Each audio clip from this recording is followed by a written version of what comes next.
lonely rolling star. 止まらないでね You're a lonely rolling star さあ前を向いて行こう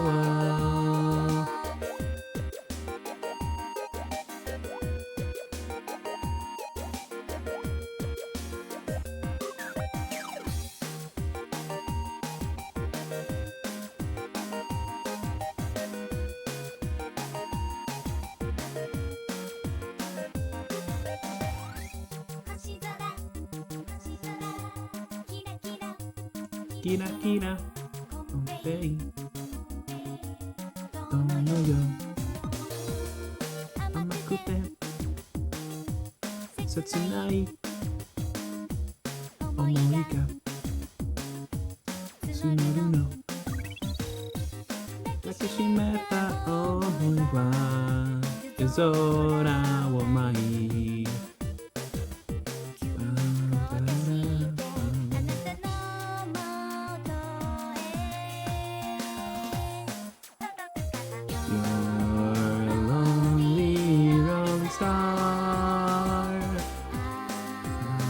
諦めないでよね You're lonely rolling star たまには電話して Lonely rolling star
Karamari Tamasi.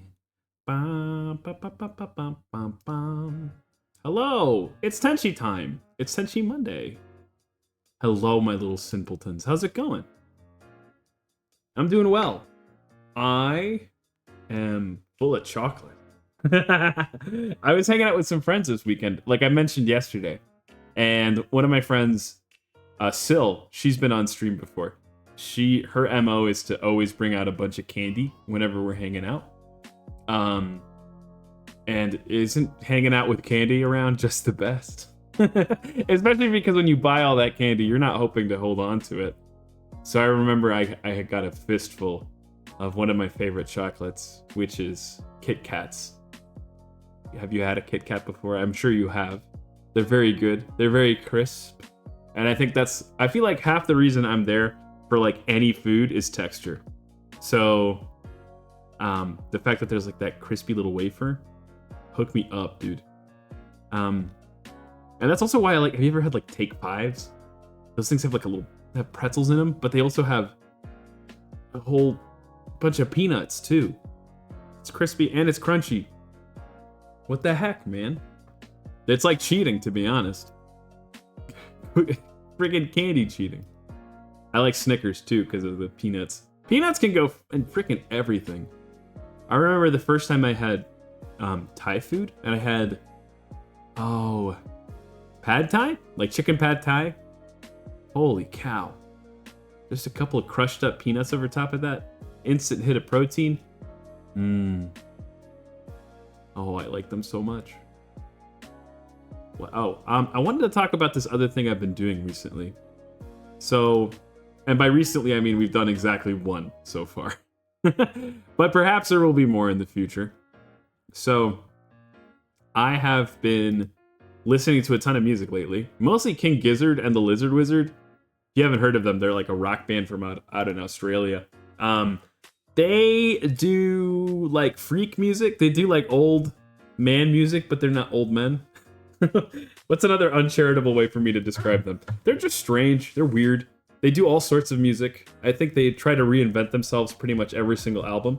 And they also challenge themselves to do like really just absurd runs of albums. Like I think in 2022 or 2024 or something, they did like 8 albums in 1 year. Like they're literally always dropping. It's just like you blink and King Gizzard and the Lizard Wizard dropped like 3 albums in the time that you were blinking. So I've been listening to them lately, and that means that I've just been listening to a ton more music than usual lately. And I don't know, Tyler, one of my other friend VTubers, he suggested, why don't you do an album of the week? And this was something I was already thinking about beforehand, actually. I had already thought about doing that, I guess, of my own volition over the weekend. Just because I have been listening to so much stuff. And so now I guess I'm posting that in our Discord. Every week I'm going to be uploading, I guess, an album for that week. We can chat about it if you want, and I'll probably be listening to it several times. This week I chose an album I can scarcely believe is a decade old. I still remember listening to it for the first time. But it's called, what's it called? It's called Multi-Love. It's by this artist named Unknown Mortal Orchestra. This album of theirs is probably their most popular. And I'm not gonna goof about how I found out about them. It wasn't anything funny. It was FIFA 2016, maybe FIFA 2014. Featuring their single off of it called Can't Keep Checking My Phone. And yeah, I started listening to them because of their appearance on that soundtrack. And the whole album, I do think Can't Keep Checking My Phone is sort of a pop highlight on the album, but the rest of the album is really quite creative and funky and groovy. So yeah, go check it out if you want to. Again, it's called Multi-Love, with a hyphen in between. Very odd. It's just 9 tracks. The first one off the rip is also a really stellar song. Hey Turner Kid, how's it going? How's your day been? We're talking about music right now. We're talking about my suggested album of the week, Multi-Love. Here, maybe we can look him up. It has such a cool album cover too. Multi-Love. Every song's about her. This is the album. This is actually the band Unknown Mortal Orchestra. It's kind of spearheaded by one guy, but he does get support from one of his friends and his brother. This is his home studio. That's what the album art is coming from. Like I mentioned, though, it's funny. Like, you can end up really getting into music from all sorts of places. And I remember there was a period of time where Tenshi Bro was, like, he was like a FIFA dude. Everything he was doing was FIFA. And he wanted the new game every year, and he would build all the teams. He was really invested in the, like, it's sort of like, it's almost like a card game, kind of, where you had like packs to open new players and stuff. And each player had different stats based on the teams they played on, the positions they played, that sort of thing. And you would assemble a team of 11 players like you do. The relative strength of your team would be dependent on how good each individual was and how they synergized together. Which is kind of funny. Like, I guess that means you could have just built a team of everybody from the same team and they'd work well because of that. But you could also make a team of just Colombian folks or just Italian guys, and they'll have a bunch of synergy on account of being Italian. Of course, since you're opening packs to do this, you're kind of trying to find the middle ground. What's the plan for this stream? We're going to be streaming Disco Elysium. It's not all that clear, I guess, from the title, but it is the return of Honor Cop. That's what we're going to be doing. But for now, we're still just chatting. I want to do the Wordle and the Bandle and stuff. Maybe sing a song. But yeah, so my Tenchi bro, he played a lot of that FIFA stuff. And because of that, I was often in the room. I think I would just play Hearthstone on my phone. And I'd listen to the soundtrack, and we got into a lot of different little bands from that. And not just Unknown Mortal Orchestra. I think the other one I can think of is the Griswolds. They didn't really go as far. They haven't really made as much music, I don't think. But they were pretty neat, pretty high energy. There's just a certain vibe for music that they put on FIFA, I think. It's like high energy, but also completely inoffensive. Toothless. Can't keep checking my phone, I think is not like... It's not like not offensive. It's more like... It just isn't concerned with that, I guess, is the easiest way to put it. I think that's maybe the way I would describe how this band works. Bum, bum, bum, bum. Oh yeah, let's do the Wordle, huh? I've been thinking about getting new music for our backgrounds here because I do like it, but it gets a little annoying. And there's this artist, the artist that does it is called Lakey Inspired. You've almost certainly, if you've listened to a single, like, YouTube, what do they call them? A video essay from, like, the last decade, you'll have heard of him. Because they put their music everywhere. And he does it royalty free. So it's really accessible, really easy to listen to, really easy to put on. He doesn't pursue copyright on any of this stuff. So it's just everywhere. Which keeps going to show that I think if you offer stuff for free, if you put it out there, it makes it easier for people to end up consuming it and being a part of it. Like TF2, like Overwatch. Video games do it a lot. But that's also part of why, folks used to do, what you call it? That's why they did like TV shows and animated shows. For stuff like Power Rangers and Teenage Mutant Ninja Turtles, the whole goal is to just keep kids' eyes on it and then end up selling them stuff that isn't free, right? You've heard of Better Days before, the song Better Days? Yeah, this is another one. What if you could taste the movies? God. Whoa, wait, is my audio? Whoops. Oh no. My audio routing was all bungled up. I can't, let's do this. We're gonna mute it so we don't have to hear that garbage. Yeah, there's actually a handful of songs. It's time to get an ad blocker, Fitch. No, I probably should. Yeah, listen to that. Isn't that just a vibe? Oh, one of my favorite Magic the Gathering content creators used to use a ton of Lakey inspired music. And it gives everything this like laid back feel.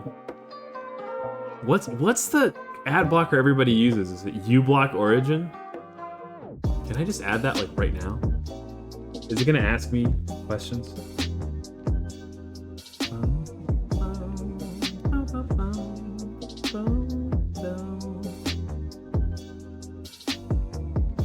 Oh, nice. Look at that. We didn't even have to log in or anything. 3 clicks on stream.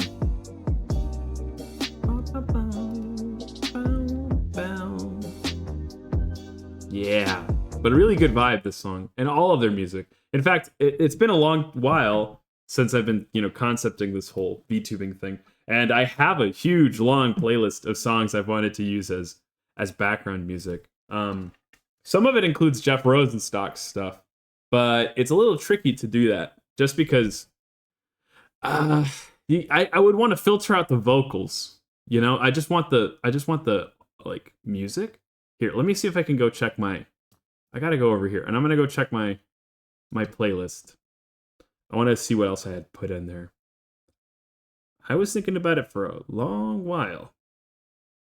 We had The Process, Blossom, by Lakey Inspired, Days Like These, a bunch of music from Persona.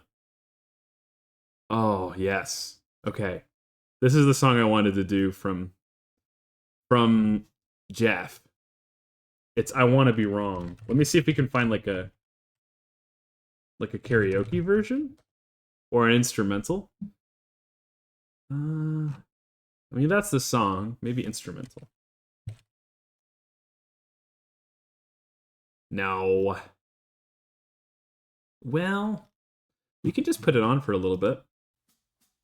You'll see what I mean. It's playful, it's bright, it's sunny, it feels like being on the beach. Jaws of hatred have evermore. I just wanna be wrong. I wanna be wrong. Hey, Ko. We're talking about the other background music I've wanted to use before. Thanks for the lurk. I wanna be wrong. I got this on vinyl. And it's the vinyl itself is bright pink. Hello, Tyler Senpai. How's it going? We're talking about background music and just picking music in general. I haven't gone to take the leap to actually use like a background like Spotify thing. I don't know. It feels like I could, but it also feels like the copyright stuff just stresses me out. At least like Jeff on his website, he makes it very clear. He's like, look, you can use my stuff, you can transform my stuff. As long as you're not making money on it, I don't care what you do with it. Welcome to Teen Ad Blocker. Hey. I'll direct your attention, huh? Here. I'll make it real big. You see that? Wait. Okay. Maybe that still isn't big enough for you. You see that little 62? Huh? Do you see what this is? Do you need it to get closer even still? I'm gonna regret doing this. I'm gonna make this small again. Look at that. You see that? Oh, look, it'll even. Oh, it's kind of fucked up. Finally, forehead. Oh, come on. Okay, we're just gonna. Everybody, avert your eyes. Oh. Okay. We've solved the problem, and we've made our point, which is more important. 63 blocked ads. Yeah, apparently we're just farming them on YouTube. Could you imagine, like, all right, folks, today we're doing a high score ad blocking stream. Where can we block the most amount of ads while also showing a website I can show to you on twitch.tv? It's the cookies. Okay, well, we'll count those in there too. We're just playing the number go up game, that's all. Here, we'll go on to Wordle too. Cookies. Mmm, tasty. White chocolate macadamia. Mmm, dill pickle. While ads suck, we actually need ads. Yes, correct. So, I mean, if you ever want to monetize and go to subscriptions, that is how a lot of this gets, a lot of how the butter gets churned, you know? But at the same time, you can also just rely on donations. That's what a lot of folks do. You had dill pickle cookies earlier? Ooh, tasty. What, did you make them yourself? Gosh, that sounds gross. Do you guys like pickles? I like pickled onions, like red pickled onions. Give me some of those. But I feel like I'm still in the beginning of my liking pickles arc. Sometimes, like, a pickle will end up on my burger and I'll eat it. And I'm gonna go like, okay, fine. Like I try it and some part of me like actually kind of likes it, but I'm not gonna allow myself to admit it. I can show you a website that'll have you banned faster than an 80% speed run. Yeah, slip that under the crack in my door, Tyler. Just give that to me on the DL. He asked for no pickles. I like that meme a lot. It's pretty sweet. You like fried pickles? I've got a friend, Sil, really likes fried pickles. When we were at a bar earlier, I saw people just chowing down on those things. And I was like, wow, not for me, but you're really enjoying it seems. And maybe we could do pickle. Pickle's got... No, it doesn't. Now you're hungry? Oh no. I don't like pickles? See, I'm right there with you, Ko. I don't like pickles either. I mean, like I said, I like pickled red onions. Those are good. Put that on my little plate right next to the fried rice, please. Try munch. Okay, I mean, that's pretty cute. That has enough letters. What about pickly? In this? No, wait, what am I saying? It still has the same amount of letters. I'll take your word for it. Let's try munch. Well, that could not have been worse. Well, you know, that eliminated 5 letters. We'll take the win in that sense. What's your favorite kind of cookies, though? Because I really doubt it's still pickle. I like, I already mentioned, I like white chocolate macadamia. I like just a regular old chocolate chip. Double chocolate chip, though, like, when you've made the dough chocolate, it's too much. Too rich for my angel blood. I'm tapping out. Not that I mean, I actually don't remember the last time I've had a double chocolate chip cookie. That will actually stay in my hand. I will refrain. Goodbye. Leave this for someone else. Someone else will enjoy this better than me. Oreos are really good too. Like Oreos and milk. Oh, brother.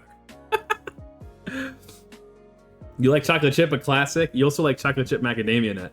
Yeah, I mean, just nuts and candy. That's so good. I love nuts. Give them to me. Give me the nuts. Nut. Freaking almonds. And the crazy thing is that nuts are like so good for you too. Generally, they're crazy caloric. So like, you know, be careful around them, I guess. But they're high in protein. They're high in good fats. They're great. I love legumes. The nut button.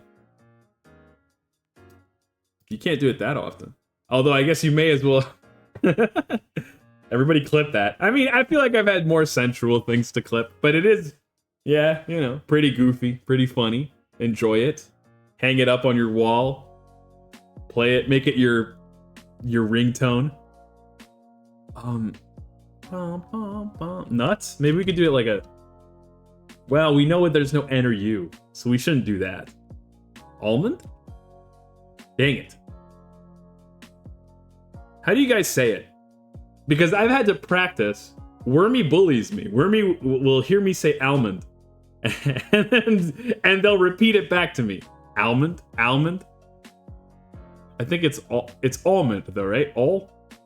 It's like small. Almond. Almond. My favorite nut is almond. Nah, that's a clip. Enjoy that one. Almond. Almond. You jest, but now I'm confused and I don't actually know which one is correct. Almond. Almond? Please, just a cup of almonds. Oh man, it's like salmon, right? Salmon, almond, almond, almond, I'm just not using this word in my everyday. I'm not mentioning them every time. It does not rhyme with salmon, so it's all almond. Literally the other one. All like small almond. Yeah? Yes? Pecan issue. Pecan. Wait. But that one's like a okay. One of the almond ones is correct, but pecan versus pecan, that's just like a preference thing, right? I think you could say it either way. You won't get laughed out of the nut museum. Actually, try pecan. A pecan is what you leave outside the tent when you're camping. I don't know about you, but I bring it in. It's it's easy to keep the room warm with one of those. There's no there's no. Oh, you're saying try it in the. I completely forgot that we're doing Wordle right now. I'm kind of lost. I got lost at the idea of a nut museum where they're letting you try the nuts. Oh, maybe they can have the Planters Peanuts guy. Do you remember when he died? Were you guys around for that? The peanut guy. What's his name? He has a name. The guy with the monocle? Peanut guy. Yeah, him. Of course, Mr. Peanut. Who else could it be? He died a while ago, didn't he? And he got reborn? I happened to be... I was in a privileged position because I got to see the Peanut Mobile outside my window for like a whole week. last year. His name is Mr. The Southerners in my life have flayed the pecan out of me. They've obliterated your pecan. Now you can't he's wearing spats. Wow. Whoa. I'll let you know right now, Wormy. His name is not Mr. It is Bartholomew Richard Fitzgerald Smith. What the fuck? Bartholomew. It was founded in 1906. What the hell? Oh! This is the original Mr. Peanut. Dude, this is like when you... This is like when a VTuber is like, this is my original design. That is a plantation owner type name. That is true. I like his little nose. He looks so much more chill, doesn't he? I feel like the new guy, he's kind of condescending, but he's also a little bit Moon Man. He kind of looks like the man in the moon. Wait, what the hell? Voiced by Robert Downey Jr.? What?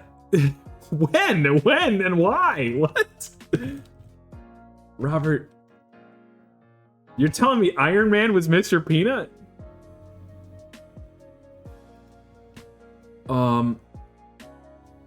I gotta silence this. We're gonna listen to this right now. By the way, see how fucking flat circle, endless Ouroboros life is? We spent so much effort on getting an ad blocker. So much time. And now we're just sitting here and watching ads anyway. Here at Planters, every day is remarkable. Dude, that's fucking Iron Man. Someone call Alejandro. Did someone Oh. call Alejandro? Oh, Because he's an almond? You know what they say about almonds. You realize I can hear you, right? Okay, she said almond. Ole. I gotta admit, there's a lot of fire in that boy. Planters almonds. Oh, Mr. Peanut wants to fuck that almond. Whoa! Not the Fujoshi peanuts. Oh, jeez. We've learned so much about Mr. Peanut today. And this is just the tip of the iceberg. Who knows what other strange secrets we can find. Gender, male.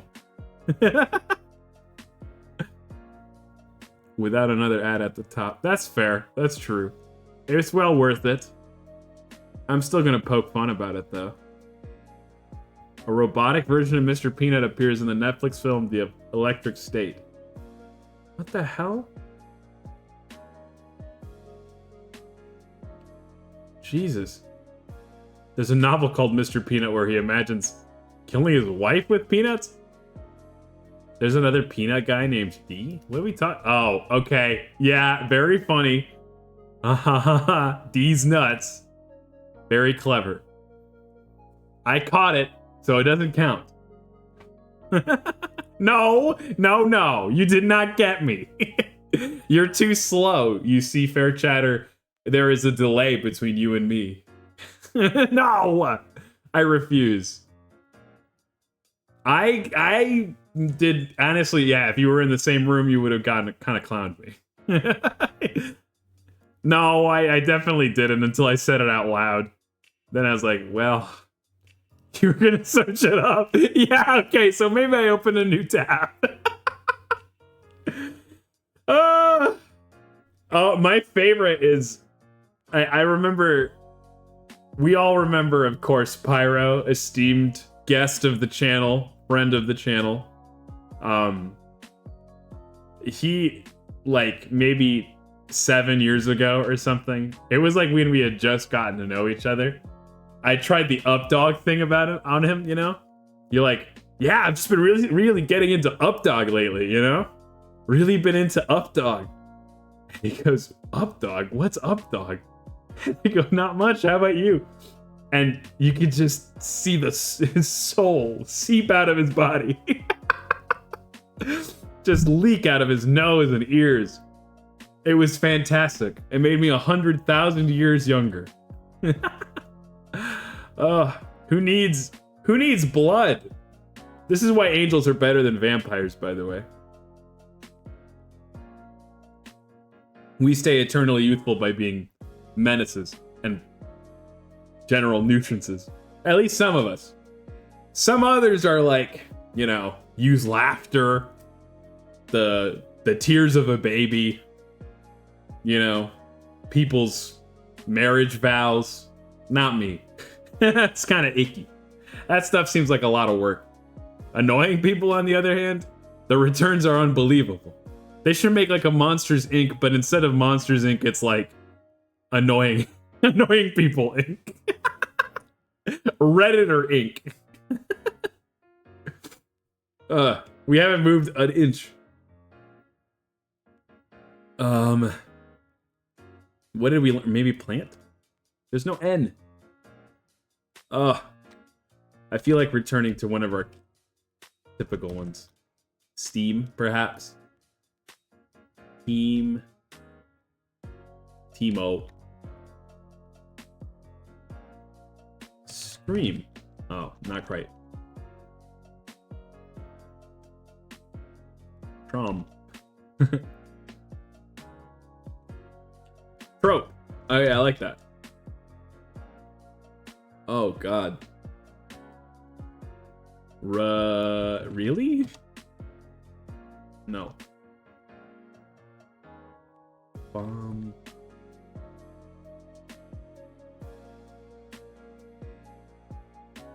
You know there's a vampire angel in Magic the Gathering. He's both. I wonder how hard it would be to get me to turn into a vampire. Anybody know any vampires that would be like not too mean about it? I bet it kind of hurt. Wait. Okay, I saw a meme earlier today too that I need your opinion on. How does, like, mechanically, how does a vampire drink blood? Like, explain it to me like I've never heard of a vampire before. How would you say a vampire drinks blood? And while you think about that, this is what my interpretation of it was until I stopped to think about it earlier today. And that's like, I kind of assumed that they were sort of like mosquitoes, or like the opposite of a snake. Yeah, they bite and they suck, but that's very inspecific, isn't it? Like, how does a venomous snake fill you with venom, right?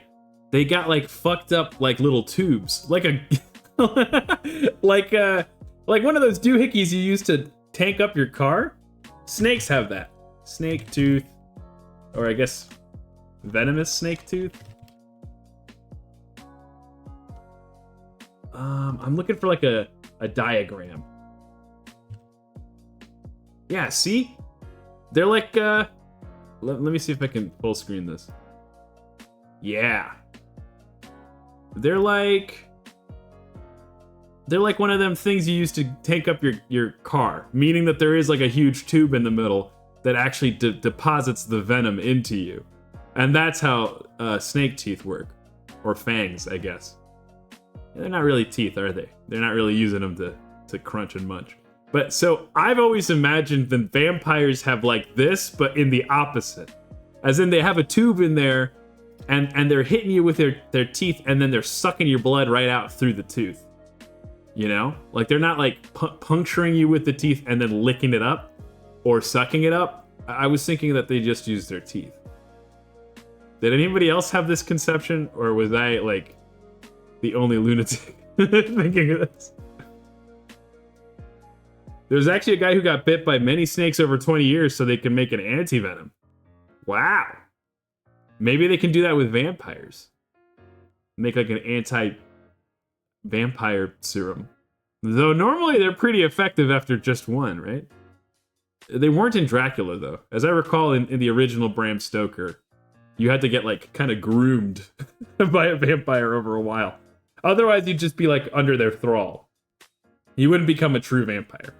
You'd just become like their little zombie guy.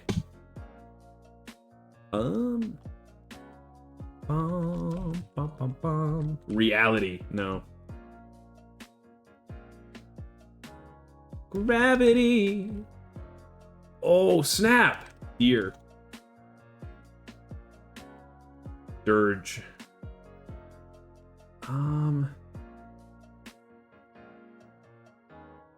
Herd. No.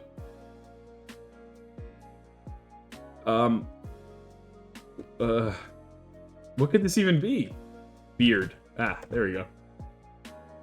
Why would I ever think of that? I don't have one of those. Beard. Yeah, we got there. Vandal. And then onwards to Revachol. 2005, 1 billion views?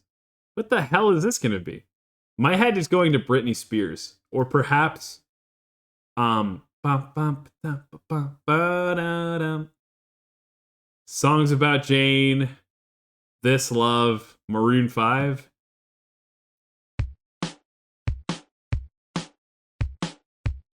It's the Strokes, right? No, it's not the Strokes.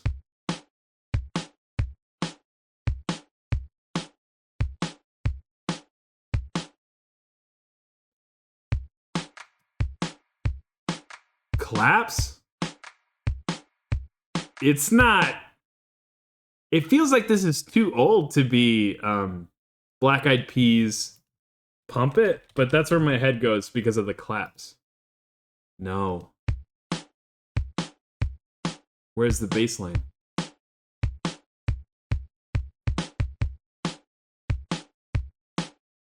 There is no bass. We're getting robbed. Thanks for hanging out, Turner Kid.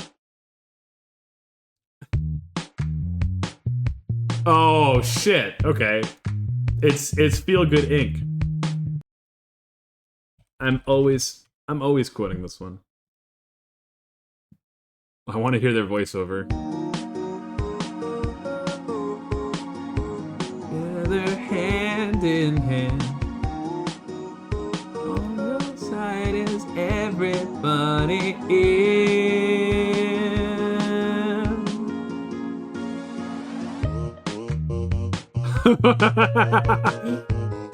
The vocalization is so funny. You know, they made this too easy though by giving you the bass so early. The bass is so iconic. Boo, boo, boo, boo, boo, boo. Boo, boo, boo, doo, boo, boo, boo. Hello. Oh. Disco. Do, do, do, do, do, do. Do, do, do, do, do, do, do. It's time for Disco Elysium. Which means we're back in the Revachol. I don't remember what we were doing. Which you'd think I'd start taking notes or something, but can't. There you go. Can you all hear that? It looks like you can't. Bum, bum. Still no. Well, what the heck? Hmm.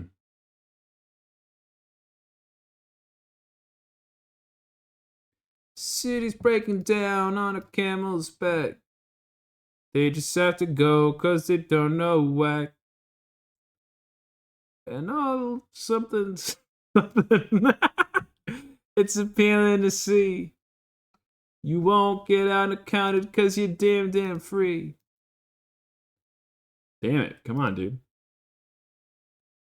Do do do do do. Do do do do. Windmill for the land. Turn forever hand in hand. Ah, there you go. We have found a way around the problem, it seems.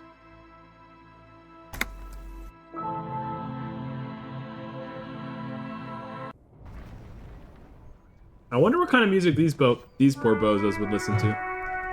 I feel like it would be pretty sad. I think Kim's out here listening to Lana Del Rey. I've got a love who's mine, all mine. That's Lana, I think, right? I haven't really sat down to listen to any Lana Del Rey, so it's kind of a weird one to pick. Yes. I think at this point we're just kind of using our map and journal to see if we can't get... Okay, yeah, we're thinking of getting our guns back from somebody named the Pigs. No exaggeration. Bum, bum, bum, bum. Okay. And then... we could do another run at Noid, I guess. Noid conception. Y'all have heard about that, like... The mascot called a Noid, right? I wasn't really around when the commercials were up there, but... I am obsessed with learning about the defunct mascots. Not sure why. I guess I just personally feel full of a lot of Schadenfreude whenever a company fucks up, and a lot of times that that sort of embodies itself in shitty mascots, including the Noid, or like that Moon guy. He wasn't just called the Moon Man, right? Is the racist Moon Man? What was his name? Yes, we're trying to go to the church. Or like, oh my god, when the internet convinced Sony to re-release Morbius, I was just talking to Wormy about that earlier today. That feels like we just dunked a whole company. Out of touch execs just completely clowned. You forgot Mac Tonight? That's his name. It's Mac Tonight! Come on, make it Mac Tonight! I find personal satisfaction in knowing that is sort of a blemish on the McDonald's brand. Noid. No, that's not Noid. There he is. Time to put on my conceptualization outfit. I kind of already have it on, don't I? I do. Dude, we're getting freaking... Does anyone care about the Teenage Mutant Ninja Turtles here? If not, can I... If so, can I change your mind? They're making Teenage Mutant Ninja Turtle magic cards, man. And I'm kind of like... On the one hand, I'm relieved, because that whole set is gonna come and go, and I'm gonna, like, not even pay attention to it. I'll only read the cards to, like, hate read them. I'll make fun of them, you know? Yo, man. What's on your mind? What's up, dude? We've only got a 17%er. That's not bad, though. It's not 0. Aggressive, Fuck. monotonous, but also somehow sacrum, primitive, yet futuristic, like a machine, man. Nothing exists but the here and now. All are one purpose. All you've managed is a list. The parts don't form a whole. Okay. Well, that didn't work. We do have a point we could spend, but it's a precious one. Then again, we could like retry there's like a mural we could retry if we take it, but I don't think it's worth it. It was a shot in the dark and we missed. But our aim will get better.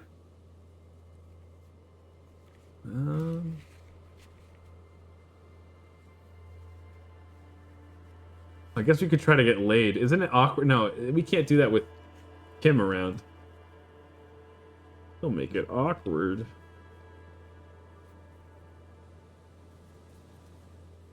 Are black ones that we can't retry right now? I think so, right? Let's see.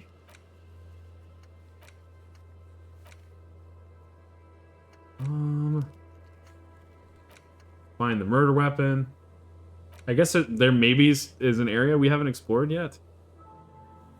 Is there a reason to talk to Titus anymore? I mean, we have his boss on our side, I guess. I haven't wanted to talk to him because he's kind of a dick. And, I don't know. I don't want to make a fool out of myself. But I guess that's the point of this game. So let's fail forward, huh? Bum, bum, bum, bum. Okay, we need an authority outfit.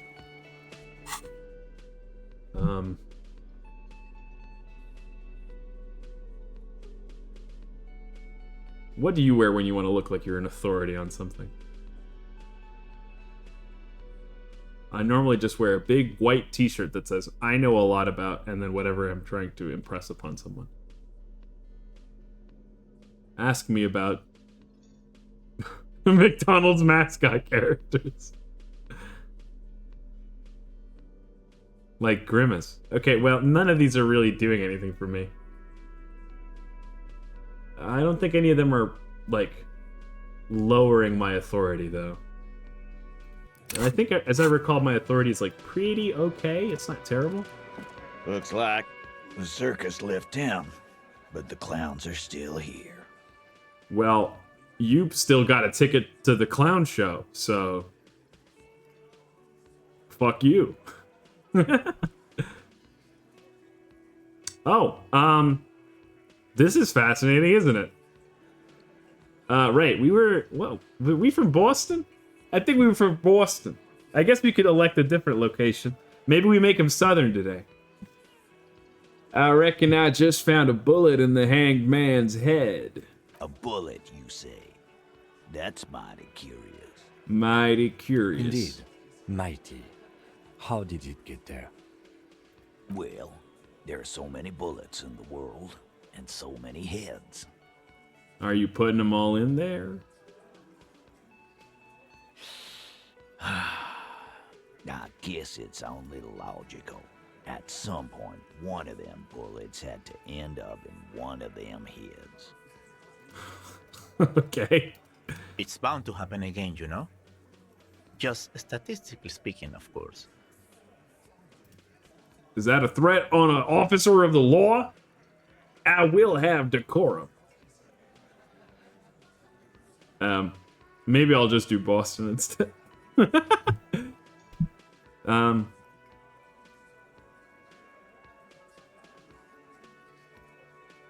you guys shoot him? Come on, you can tell me. I eat pizza. I'm part of the working class. Come on. Did you shoot him? Shit! I probably did shoot him. I was drunk last night. You guys know me when I'm drunk. Yeah, Glenn likes to shoot his guns when he's drunk. Better hope he stays sober. No, he meant before he was hanged. Did you shoot him before you hanged him? Before? After? During? This is getting ridiculous. They told you what happened. Stop wasting your time. This is getting ridiculous. Why are the detectives asking so many questions? Come on, man. I think the hanging was a cover-up for the shooting. You know what I think? I think he was shot in the head as a kid, and his brain grew around the bullet. Around the bullet, man. That's a good one. They're only pretending to enjoy this. Beneath the act, they don't like you knowing this. I can tell. Hey, has anyone streamed reading Homestuck before? Is that something people would watch? Like if you voiced it? Wouldn't that be kind of nuts? But it would also be like really fucking long, right? You'd have to go crazy. Crazy fast.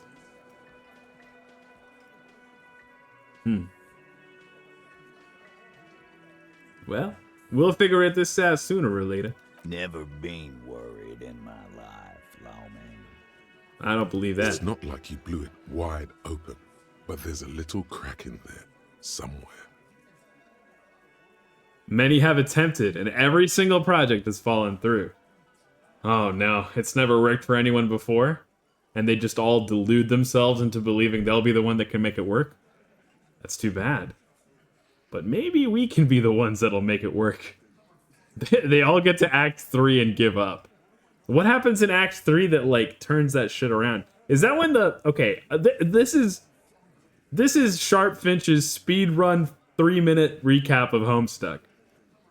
4 annoying teenagers get access to a godlike game that lets you basically turn the world into a sim, and it's a game that invented itself in a different universe, and in all universes.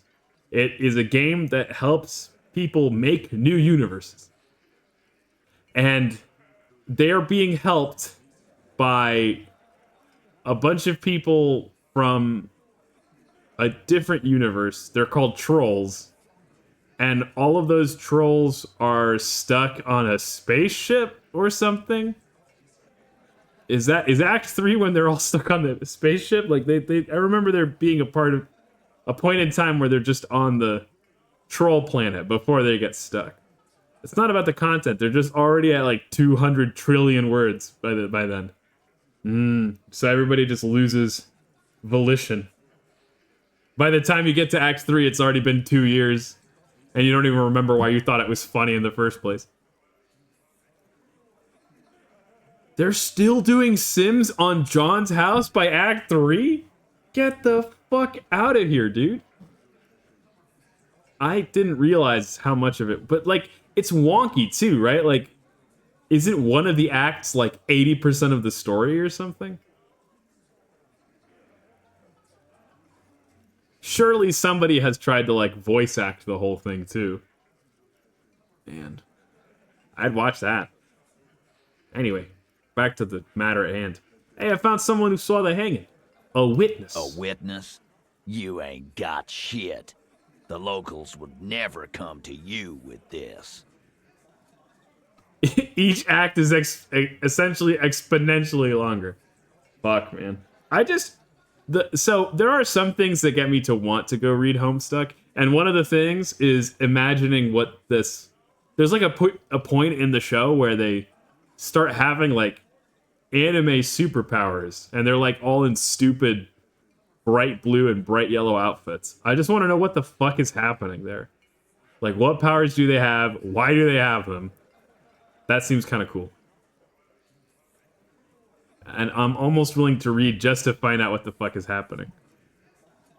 But also, like, every time I do a rewatch or a re-listen or a reread, whatever you want to call it, I'm like, fuck, man. I've read this literally like 20 times.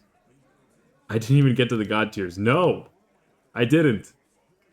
But there are some memes I've heard about, like the Mobius double reach around. I know about that, I guess. That's all I know. I'm so uneducated. You can expect the average layman to know 1, even 2 trolls. I only know a handful. I only know half of them. I feel like the last time I seriously thought about Homestuck, they were telling me about how in the newest like addition to the story, there was like a whole new troop of trolls. And they were like ancestor trolls. And they were somehow even cringier than the original set of trolls, is what I remember. Unbelievable. That's just cop tactics, Titus.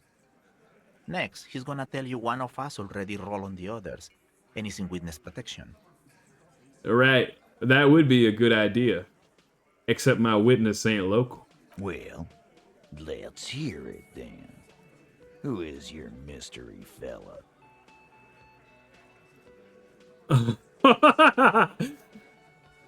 Mobius double reach around isn't even one of the memes anymore. You don't even know about feeling Caucasian.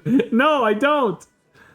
I don't know anything about Homestuck. I mean, that's not true. I know a lot about Homestuck. I feel like for the relatively uninitiated, but I know all of my Homestuck knowledge is frozen in like 2014, I think. Maybe 2012. So it's like I haven't learned about Homestuck for the last decade. You just cryogenically thawed me out. And here I am. Whoa. It's 2025. Arctic Monkeys dropped 2 albums. 3? 2 albums. They're selling Nerds Rope in tiny little splotches now. And everybody's talking about alt girls. And Homestuck has changed forever. Hello, Eric. We're talking about Homestuck. He's not alarmed by the sudden appearance of a witness, but he is surprised. Let's just say he's a high-ranking government official, and leave it at that. Yeah, right. Like we wouldn't know if an MI plant was in our town. Nice try, right? All right, pal. You're winning, by the way? At what today? At League? Or Dead by Daylight? What could it be? Life? I've seen this shit a million times, Titus. Fly fishing. They are desperate. Tell us, Copper, what wacky claims did he make?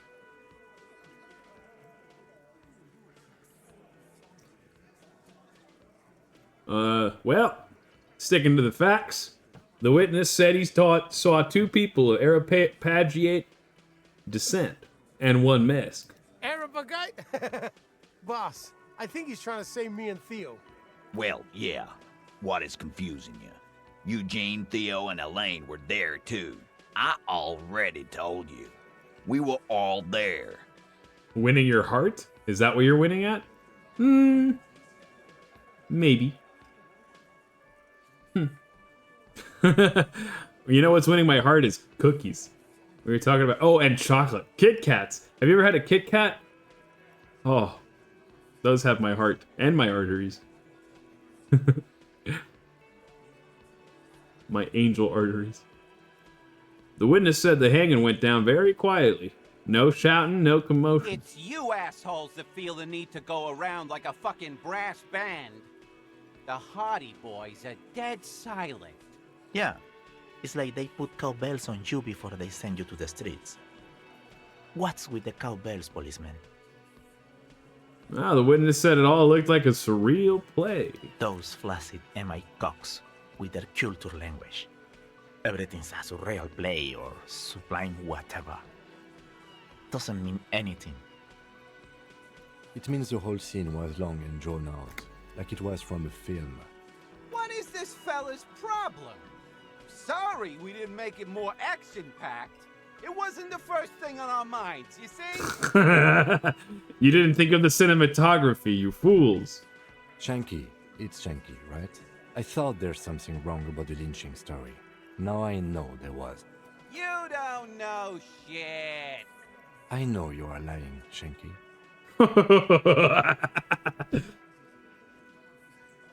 Enough about the witness. Some witness. I pulled the same shit. Came up with some shit, then went and said it to people. Get a reaction. Don't have to go to cop school to try that. Cop school. You don't have to go to school for shit. I never went to school, and I'm doing great. That's good, Glenn. I'm happy You're for doing a you. hell of a job, man.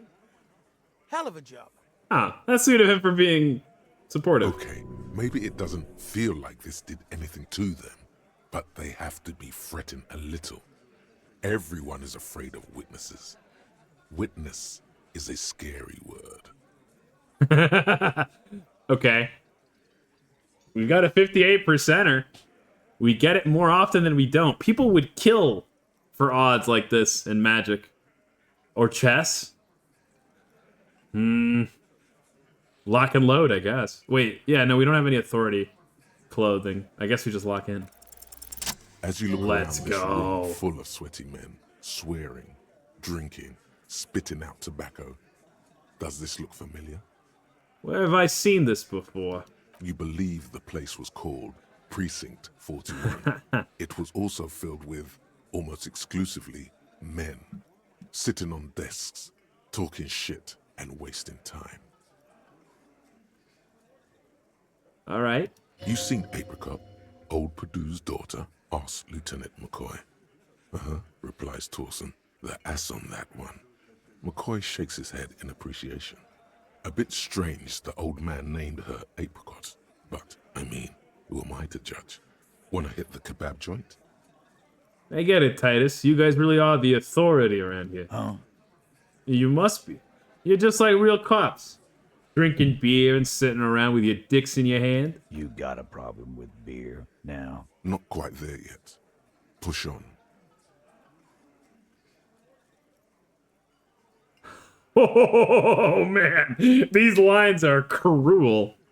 Okay, do I want to compare them to me because I'm a pathetic asshole? Do I want to compare them to other cops for not actually helping people?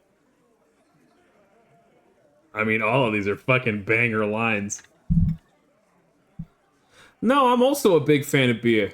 And jerking off instead of helping people. You saying we don't help people? I've been doing this job for 10 years. Whoa. Martinez was a dump before we put this outfit together. Strike the weak point for massive damage. They don't know, man. They weren't here. We had 3 shootings a week, kids dead, fucking graffito everywhere. You cops haven't shown up since the 30s. Congratulations on the graffito removal. All I see is you sitting around talking about Monica's titties while there's a rape victim. Oh, get in there, Kim. We're hitting them where it hurts. Their pride. So what? What do you want from me? We took care of that fuck. Don't let him drink that. One more push. Quick.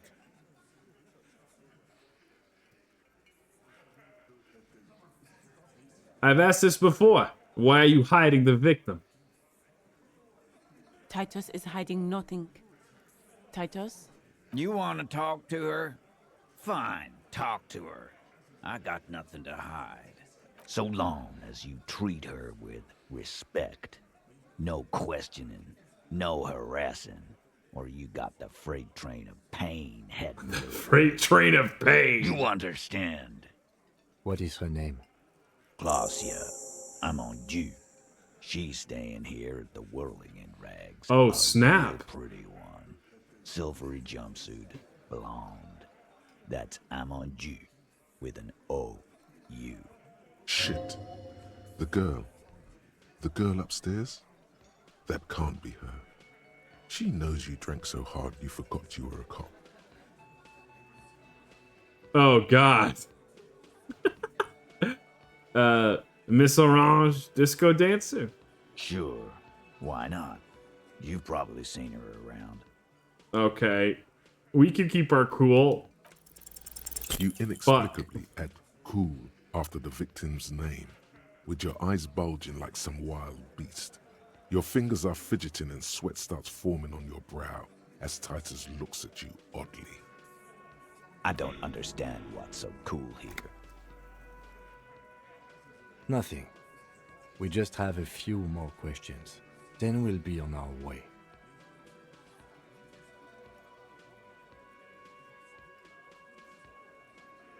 I don't want to make a fool of myself. I don't see... He says we have more questions. We'll just talk to her. Remember what I said. Freight train of pain. You bet. Expertly done. Hey, what's up, Kim? Officer, what was that? What was what? You looked strange when he mentioned the assault victim's name. Do you know that woman? Maybe. I don't know. Yes. Is there something I should know before we talk to her? I met her in the hallway after I woke up. Understood. You were not in good shape on Monday. She knows I didn't remember being a cop. Okay, that's manageable. That's it. This is unprofessional. Not sharing information with me is unprofessional. His opinion of you has lowered considerably. How was I supposed to know that was relevant? I think that's a little unfair. Let's go talk to her, though. Sheesh.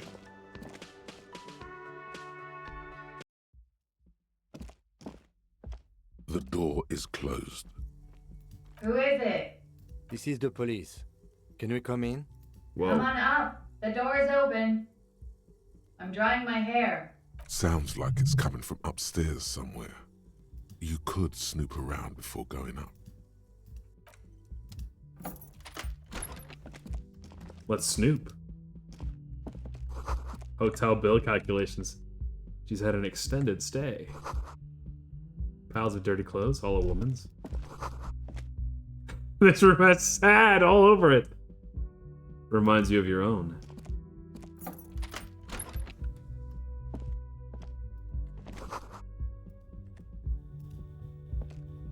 This medicine cabinet is full of wares. Sheets of pills, haphazardly stacked one on top of the other. There's also a toothbrush somewhere in there. I guess we can take a look at the medications. But the fact that she's got even medications here, she's been here a long time. Pharmaceuticals line the shelves. Sheet upon sheet of pill bottle next to pill bottle. Damn. Acetylic acid, APAP, eye drops, blood thinners. That's quite the collection in here. Anything of note? I guess we could look through the bottles. Pill bottles rattle like bones as you search the cabinet. Bones. Paracetamol, histoperidol, something in a foreign language you can't read. Behind them, an unusually shaped nasal spray. Its label reads, Nacra. What's Nacra? An opioid receptor antagonist. It's used for diamorphine overdoses. Which means it's being used by people who take morphine, I guess. Among some foreign, probably Messinian or Gotwaldian, marked red blister packs you find. What do you find? This is going to take a little know-how. Alright, maybe we could find something else. A bright orange bottle with Preptide stamped on it, in sunny, happy letters. Jackpot, baby. That's the stuff you're looking for. Your palms begin to sweat just holding that little plastic Preptide. container. Lieutenant, I see a brand called Preptide. Preptide, a euphemism for pharmaceutical amphetamine. Prescription speed. Wow. The fuck are you waiting for? Let's get super fucking preppy. We're not doing that. What's so exciting about this orange bottle? It's speed, man. Just what you were looking for. They call it dextroamphetamine and talk about psychological disorders. But what we're Hello, seeing New here Chills. is My some name is Sharp scientifically Finch. I'm an advanced angel trucker VTuber. speed. I'm playing games you can't play in heaven. I don't recognize your name, so I'm just saying my intro. Do all the drugs. I'm not doing that. I'm not in this run. I'm trying to be an honor cop. We're honorable. And we're gonna leave these drugs right here because we didn't pay for them. Take them for me? No. Sorry. Maybe next time.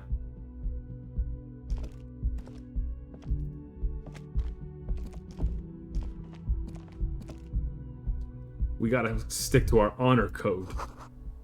What does anything mean if we're not honorable? I don't want to lose any honor points. I'll trade them for some gabagool. Well, I didn't know you were offering.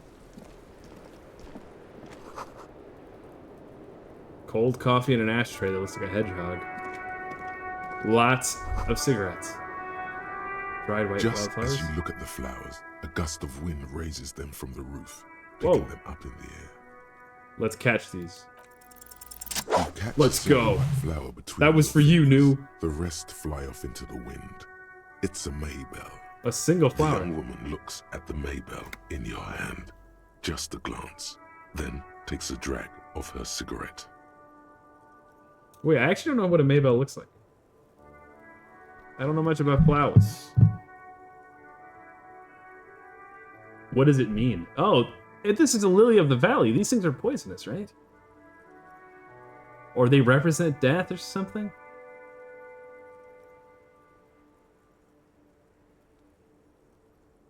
I think. Highly toxic if consumed by humans or animals. So don't eat them. Whoa. She's the cold drinking, coffee smoking kind of lady. That's a hell of a way to get the shits. Yeah, she's just trying to move on right on through things very the quickly. lieutenant gives you an acknowledging little nod. Hello, lady. Welcome to the roof. Wow, she's very soft spoken. Her hair is still slick from the shower. Below her silvery jumpsuit, an athletic young body, built long and lean. Okay, dude. Then toned over several years of self-defense training. You can sense it in the sharp pointing of her elbows. Nah. I'm sorry for the mess down there. The cleaning lady hasn't come by in days. I'm beginning to wonder if she ever will. Nice view you got here. It's much nicer now. Whoa. Where the dead body used to hang. Oh. Clearly visible from the roof, but no longer. You didn't mean me? Thank you for that, officers. Truly. There is something in her light brown eyes, a sadness, when she thinks about the death of that man. You mentioned a cleaning lady. I think I need one. Oh, yes. Legends of room number 1 have made their way around the building. They say a portal to hell has opened in there. Disco Infernum. They also say that's why the cleaning lady quit. Because of the Infernum. Okay, I just got an achievement called Hyperstar Official. Say 7 insane cop things. I think of all of the stupid achievements we've gotten, that's the one I'm most proud of. I think I just run my life like that. I'm getting achievements for saying insane things all day. I'm Kim Kitsuragi. I'm a detective from Precinct 57. I see you've already met my colleague. This does not come as good news to him. Right. Have I ever? Have you grown accustomed to your role as a police officer? Once a cop, always a cop. Like riding a cop-a-cycle. Miss, we are investigating the murder of the man down there. The people who put him there have asked us to talk to you. Oh. Huh. I see. Be careful. Ask something else first. When you go there, use words like, I hear you have been through something difficult. Jeez, is that for real? No need to dilly-dally. She's tough. Oh. Oh, no. The voices in my head are telling me conflicting advice.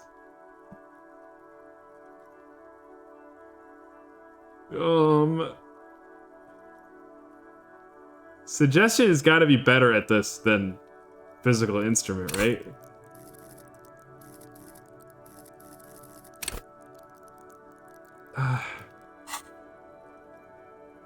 I'm gonna dilly-dally. It's okay. We're gonna dilly a little. You sound like a namby-pamby. That's okay by me.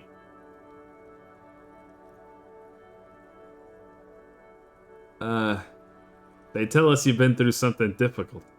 Something difficult? I've been through at least half a dozen difficult things.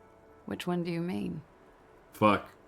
I'm a walking pry bar. I am. I'm just a massive bicep with arms and legs. A can opener, a can of people. Yeah, cans of whoop ass too. Were you assaulted, miss? By sexually assaulted, you mean raped? Yes. It's a bit early in the morning for raped, isn't it? She sounds positively buoyant, vivacious, totally unbothered. Actually, it's already afternoon. Is it? It is afternoon. Time flies, man. So you weren't? Yeah. I'm gonna go with not raped. I don't want to say that shit about him. Oh, shit. By him, she must mean the victim. Tell them it's not my style. They'll have to, you know, if they want to jazz up the charges, they'll have to get someone more, rapeable. Yeah, I was gonna say, she's like, well, okay.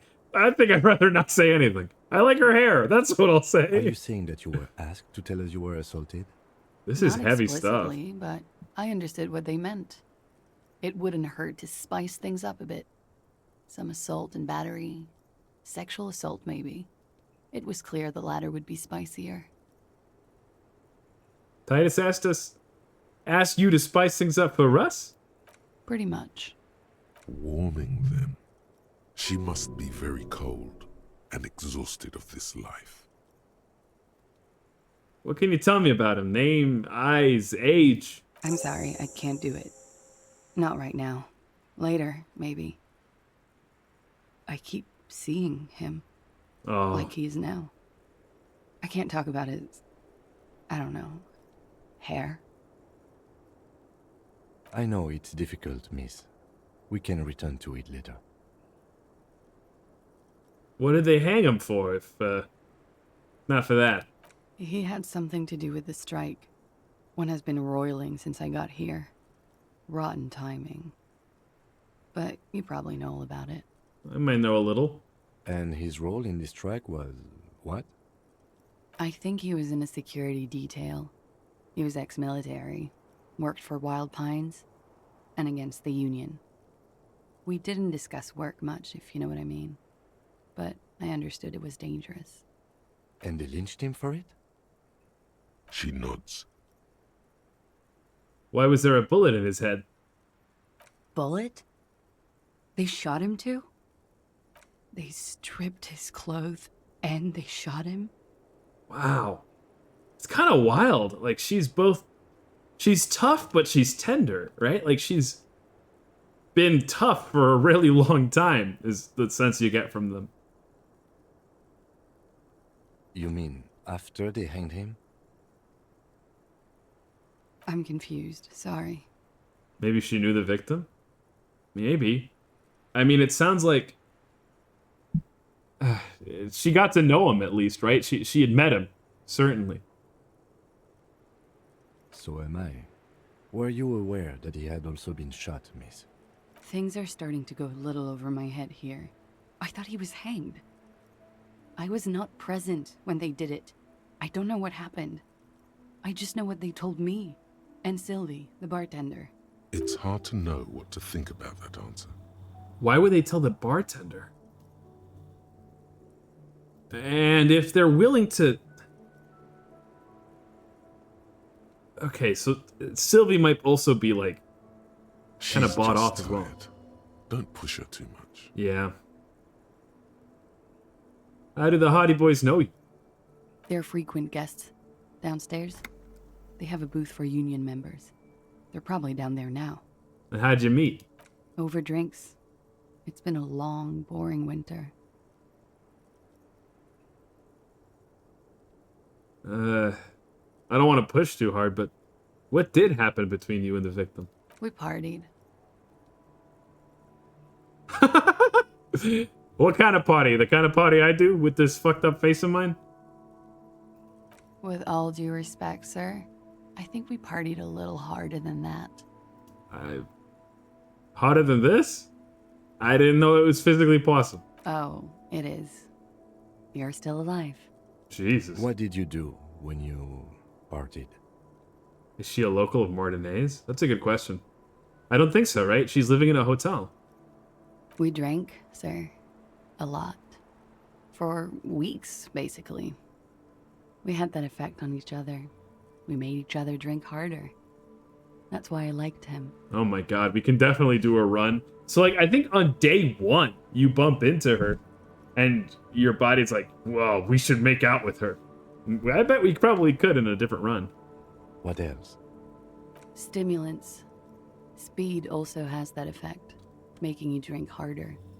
And then drinking harder makes you do more speed. Her feelings Quite the involved. combination. We also had sex. Understood. Mm-hmm. This is your first playthrough, right? It is. Yes. I'm still. That's part of why I'm doing the honor cop rules. Like I'm trying to just like straight up understand what the hell has happened. Like I'm more interested in like trying to predict where the story is going than being like a crazy Joker guy. But we may do another run. I think I'd like to do like a crazy coked out cop run eventually. I'm genuinely curious how long, like, how does Kim justify being around the crazy coked out cop in a run like that? Then it's time to tell me, what do you think happened and what's gonna happen? Okay, so far the information we have is that there is a strike that's going on right now that's been organized by a union leader in an attempt to basically cause a forceful coup of this company. He wants to get a major percent of the ownership between him and the union of the company and basically turn it into, I mean, it's hard to piece together how much is true and how much is not, but it sounds like he would really like to start selling drugs through this company, through this shipping company. At the same time, though, the company's interests are in crushing this strike.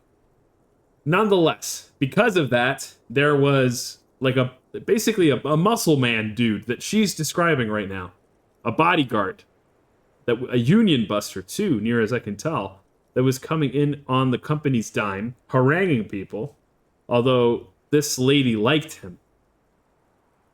And this guy, we don't totally know why. In fact, we thought we did, but we don't know entirely why. But these guys are claiming to have hung him and shot him. Well, they don't claim to have shot him. They claim to have hung him because ostensibly he was supposed to have assaulted this woman, but she's denying that, which really muddies things, especially knowing that they shot him first. We found a bullet lodged into his like head, really well hidden behind his tongue. And we're almost certain that he died of the headshot wound before he was hung, which seems to point to the idea that this guy was not killed on the site. He was killed somewhere else.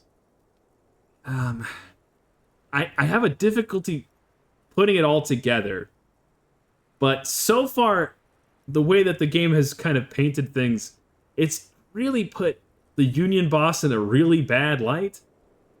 But I don't think the game is I think the game is meant to be pretty impartial in that sense. So I'm not convinced that it's just the union guy. I think there must be something else going on. What you've narrated makes some sense. Yeah. I mean, I think I've mostly stuck to the facts. I get the sense that this lady has not told us the full truth, necessarily. But also, most of the time, the game makes it pretty obvious when somebody's lying to you, too. And I haven't gotten the sense of that, either. I think she's just hiding something. But I guess in any game like this, everybody has something to hide.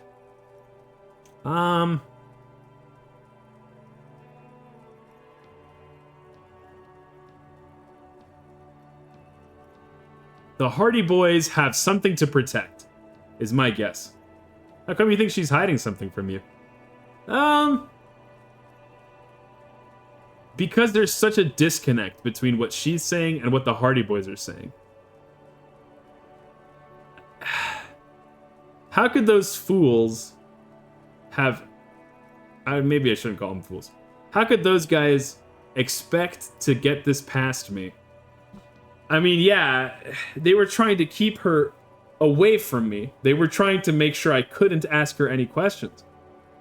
But this is such a glaring omission, such a glaring mistruth, that it makes me think that the real reality is somewhere in the middle. I don't think that they would have risked that much. At the same time, I get the sense that perhaps they have something that they really want to protect, because their willingness to all go out. I mean, maybe they're convinced that they can't be jailed as long as they all claim to be at fault. They've actually gone in over their heads, and they just think that they've already won this thing, even though we're still in the middle of it. Did we ask her how she knows the Hardy Boys? I don't recall.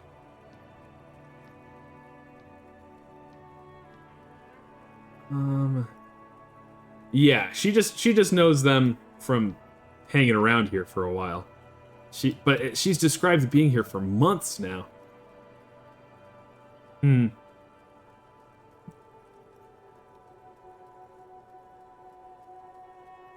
I guess the biggest question is, why was this guy killed, and who actually killed him?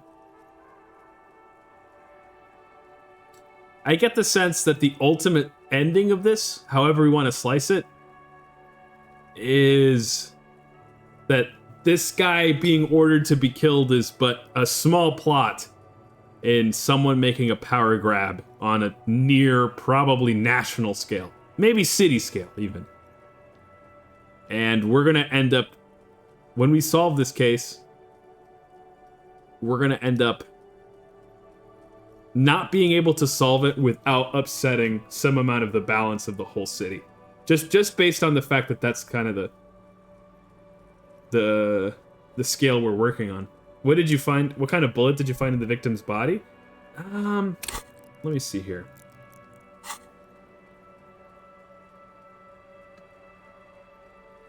I don't want to ask her any more questions. She breathed. Should we head by downstairs, officer? We may have things to discuss there. We definitely do. As he says so, you feel the young woman looking at you and get a feeling you can't quite put your finger on. A suspicion? See? Stuff like that makes me think that Inland Empire, that I'm correct in believing she's not telling us everything. She nods. Silvery cigarette fumes disappear into her mouth. What is this wildflower? She looks at the dried petals in your palm, then lightly touches one with her fingernail. Chipped white polish covers the nail. It's long and sharp, like a mini dagger. The petal crumbles on contact. Pretty. Looks like a dried maybell. Is that the one you caught? Sambo style? Sambo? A martial art, sir. Is that it? Yeah. Why was it there? Why was there a flower on the roof? I don't know, officer. Because of the wind? Very suspicious. You got a nice room. Yeah. It's pretty deluxe. What are you doing here, in the whirling rags? I'm wintering. How long have you been staying here? About 4 months. I came in November. Why here? Here in the Whirling, here in Martinez, or here in Revachol? Let's say Martinez. I heard this is where the washed-up disco has-beens go. Correct. You're looking at one of them.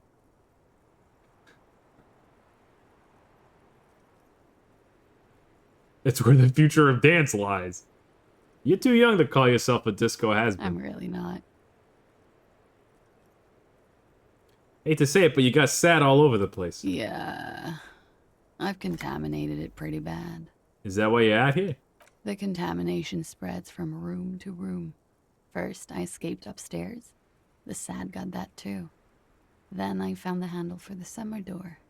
What exactly is the nature of this contamination? For me, it's a mix of me with a lack of cleaning services. How about you? Talk around the establishment is, you have an industrial sad spill in there. It's alcoholism. Cool. I think I'm developing a pinch of that too. It hasn't done wonders to my taste in interior decoration. What about other questions, perhaps? Okay. Watching herself reflected in the bedroom window, tall and sparkling and draped in smoke. What's your name, miss, for the record? Clausier Amandu. How old are you? I'm 28. And what do you do? What's your specialization? Something stupid. Wanna hear what's stupid?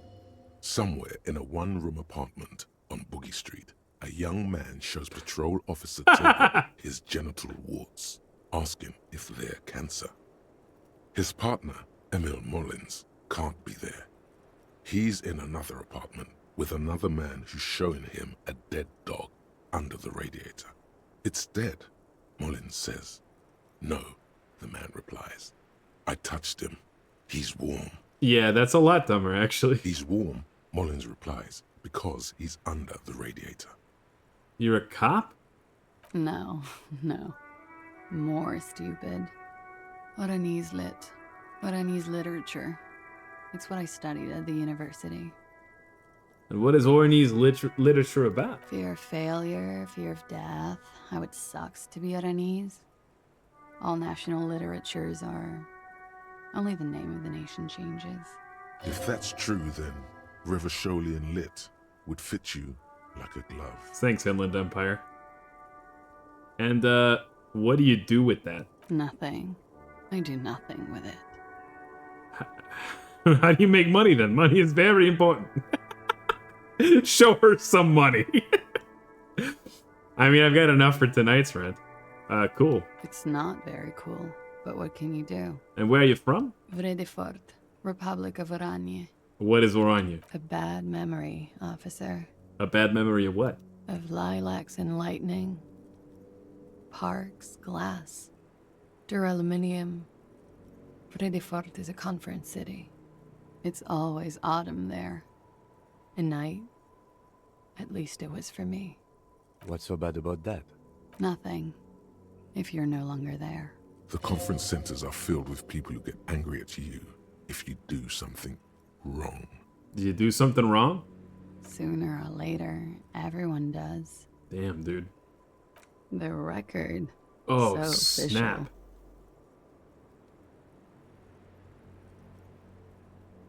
official. Do I have... Wait. Why not? I'll be here until 11 p.m. Drinking coffee, most likely. Okay, I want to talk to him, but before that... Oh! The dried Maybells. We just have that in our... Volition. Do we have any Volition clothing? And then we'll go take a look at that bullet. That's Volition clothing. Volition. Volition. It's like one of those Eevee evolutions. It's willpower type. Okay, that's all of them. You want to chat? Let's chat. Wait, no. Whoops. The bullet. Oh, the bullet. Where is it?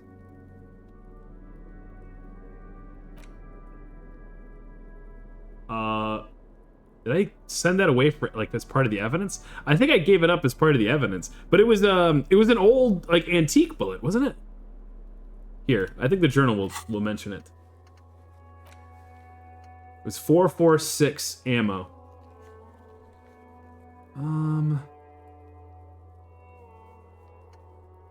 Yeah, I'm not sure. I think we know the size of the bullet, but not much else. What's up, Kim? Looks like we have more to discuss with those so-called Hardy Boys. Half their reasoning just went out the window. Do you think that'll make them cooperate? Nothing will make them respect the RCM, but it will disrupt the game they prepared for us. We just stripped off one layer of whatever it is. Her decision to not corroborate their story was definitely not part of the plan. Why did she tell us all that? What else could she have done? Lie? She saw there was no way to lie and get away with it. I'm not sure she had to lie. I wouldn't have known. If not you, then me. It was a smart move from her. She seems candid. You think so? Being candid is the best way to lie. The appearance of candor with some facts thrown in draws attention away from whatever one chooses to omit. That's actually very true. I feel like I was pretty good at Among Us specifically for this reason. She may be trying to control the pace of the investigation. Anyway, we should move. I suspect our inquiries will bring us back here soon enough. That's a good point, Kim. But not before I try volition. Sounds like a rifle caliber. Yes, I think that's one of the conclusions we came to. Or, I mean, it's not this mentioned here, but that's something Kim said, as I recall. In fact, it's enough that we found this hidden rifle. It's like an antique.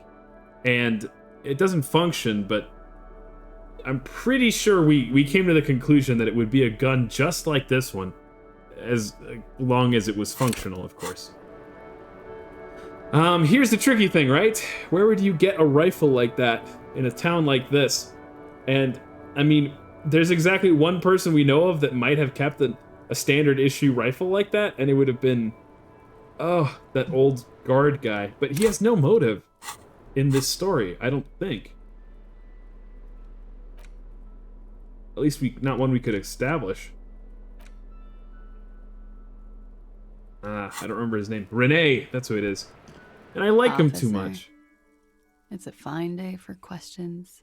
I'm gonna look you in the eye. Don't blink. Soft, light brown eyes look back at you, directly into the space behind your eye sockets. That's true. Maybe somebody else found something in that cache before we did. She's beautiful. I have bad news for you. What's up, Volition? You know these guys? Who, me? Yes, he's talking about you, you sinewy idiot. You too. Me? What have I done this time? These guys are compromised. She's got them singing along to her tune. The little bleeps and bloops you trust for info. You can't trust them anymore. I knew something was off. I'm sorry I didn't catch it sooner. It takes conscious effort on your part. Thank you, Volition. Okay. Does this mean she's been lying to me? I think it's safe to assume, yes. I knew it! Mr. Thespian here hasn't been speaking up. If he were, I suspect there would be paeans to her truthfulness. Like this. No, he's not going to show up. I'm sorry. Your lie detection isn't working. It's not her doing. He's just totally inept. It looks like you're also an idiot. But that's not her fault. Awesome. No, not an idiot. You're just more of a sensitive type. Thinks with his heart. This woman's pain draws you in. All right, so how did this happen? How it always does. Through subtlety. What can I do? There's nothing you can do about it. You are how you are, and she is how she is. Things will go as they do. Damn. Can't you turn them normal again? No. What use is this, then? It's better to know you're being played than to be played without knowing it, is it not? Yeah, I guess that's true. It's also better to come in the sink than to sink into the cum. But that doesn't help us either, Felicia. What is her plan? You can't draw a sound conclusion. The one who usually does says, she may want to control the information rollout, not to become a suspect. She may have a past she's escaping, unrelated to this case. You doubt it's something truly insidious. Interesting. She's just trying to protect herself. I guess she does have a bunch of drugs that maybe I don't know the legality of, but you don't want somebody sniffing around. I mean, even down to the come on upstairs, I'm not going to be in my room. You can look through it. So maybe it's something more sinister than drugs, right? She would have hidden those. What if logic is compromised too? That's also possible. I hadn't thought of that. See? It's oddly moderate. Probably compromised.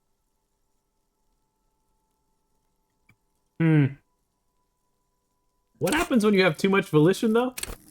Like we do? What if volition's kind of being a nut job? At high levels, volition makes you hyper sane. When you're about to get funky, it keeps you normal. Okay, well. This isn't an exactly normal. It's not, like, it doesn't feel like we're being over normal, so I feel like it's worth trusting volition. Which ones exactly are affected? There's no way of knowing. At the moment, I'm afraid it's best to assume all of them. Bullshit, man. I ain't compromised. You talked about how hot she is, man. Especially that guy. That guy's the most compromised one in here. No fucking way, man. I just want a drag of that sweet menthol Ziggy. Shut up. Really? Quick. Tell me what's under her jumpsuit. Glory, truth, softness. Protect her. She wants you. I feel like I've never really seen them converse like this. This is a whole new level. I take it back. He's got it pretty bad. But this next guy's on another level entirely. I want a cup of feel. She likes you. The crown head is a boring condom. He's jealous. This is human nature. Crown head. I've been talking to myself long enough. Let's get back to it. Don't worry. It's only been 4 or 5 seconds. You've got this. I'll just let the moment pass. For a second, her face disappears from your cornea. Only a silvery negative remains. Still smiling. A tired smile. Well, that's nuts. That was awesome. The same small, heavy door. No lock in sight. Where did this lead to? I don't know, Lieutenant Ufrater.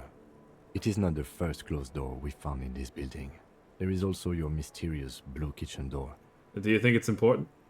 I don't know. The further we get, the more this building seems to be tied to the case. Below, the hostel cafeteria creaks and groans under your added weight. A skeleton of composite support beams and cantilevers. You come back to and read an essay? Wait, which essay? You mean just all this exchange we've had about, like, the game? Well, let's tap on the roof with my foot. A dull thump. Somewhere inside, a wind brace rattles from the imperceptible motion. In the chat, yeah. We've been sleuthing it out. The vigilantes, the cadaver, and a number of people connected to the case are in or around this building. This door is part of it. It's not unimportant. Let's push it barred open. from the inside. You hear the bar rattle in the brackets. Sounds like it's heavy, too. You know, sturdy. What I wouldn't put past this game, too, is to pull an insane, like, 3rd chapter reveal. Kim's not actually a good guy. You've been being played the whole time. That would hurt me more deeply than any video game has ever hurt me, I think. Because I love Kim so goddamn much. I hope it doesn't do that. Okay, real quick, let's put on our physical instrument clothing. No. I think I gotta put on a wife beater or something. No. That's pain. That'd be terrible, wouldn't it? It would really hurt. I don't want him to do that to me. I like him too much. Okay, cool. The wife beater will make me kick this in easily. No lock in sight. Let's go.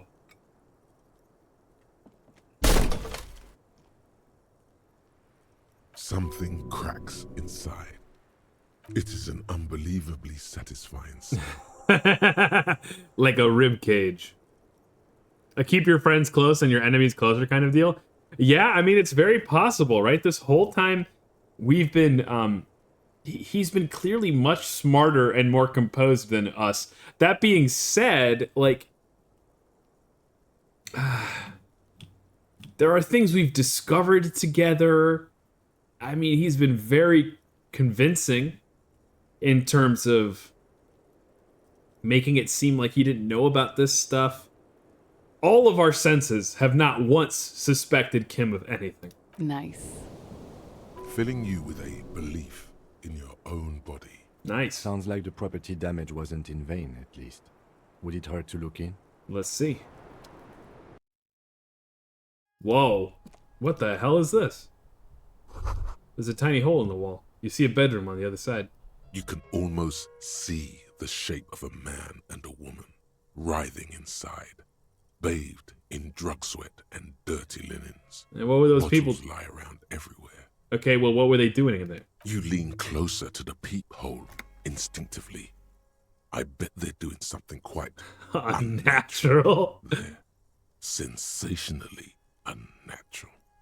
Sensationally. If your mesolimbic reward pathway were to venture a guess, one of the bottles is probably being put somewhere it doesn't. Okay. But she's not in there. Who is in this bedroom? I thought there was only 2 hotel rooms in this whole thing. I think I can see Clancy's bedroom from here. You can barely see through. Better not to jump to sensationalist conclusions here. The footprints on the floor, however, definitely there are 3. Suspicious. Well, I guess this would be the 3rd one, wouldn't it? Or perhaps... Oh, there's a... Is that a little rocking thing for a baby? Yours, Kim's, and Clancy's. I forgot that Kim was staying here, yeah. Boring footprints. I want to jump to sensationalist conclusions. Shut up, dude. Honor Cop has no sex. You clearly see footprints in the downy carpet of dust covering the workshop floor. Footprints. Finally, a normal detective thing. Jackpot. These, unlike everything else here, are new. I wonder. Someone's been here within the last week or 2. 3 weeks maximum from the dust coverage. It could easily have been 1 week too. You know, officer. This is good. He likes it. Yeah. In the dark of the workshop. This isn't bad at all. It was a good idea to see where that door leads. Commendable work bringing us to this place. I just wanted to kick the shit out of a door. Okay, what does this mean? It means someone snuck through what seems like a secret route, behind our rape victim's room, in the recent weeks. This may prove to be significant. Beautiful. Do they match the ones near the body? Did I already mention that? Maybe. As I recall, we saw like 7 or 11 footprints. It was however many party boys there are plus 1.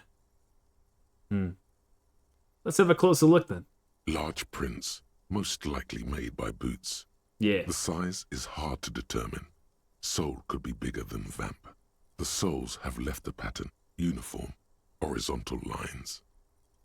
One person has been here. They've gone back and forth. The tips point both ways. Huh. 8 distinct footprints. Yeah, that's what it was. The prints look like one person went back and forth. Between that and that. The print doesn't look like the odd-soled print we found at the hanging, Kim. Yeah, I remember it was odd, though, because it looked like it had been sunken into the mud, right? The size looks about the same, actually. They're not the same shoe, but they could be the same person. No, these little horizontal lines are different. They look custom-made to me. Or some kind of foreign print. Hard to say. Yeah. Still a boot, though. I mean, that kind of a print you're using mostly for grip, right? I don't know. Everything around you is quiet. The prints crisscross the workshop floor. Okay.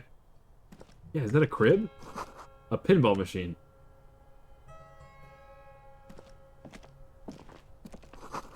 Schematics for a pinball machine, futurism themed.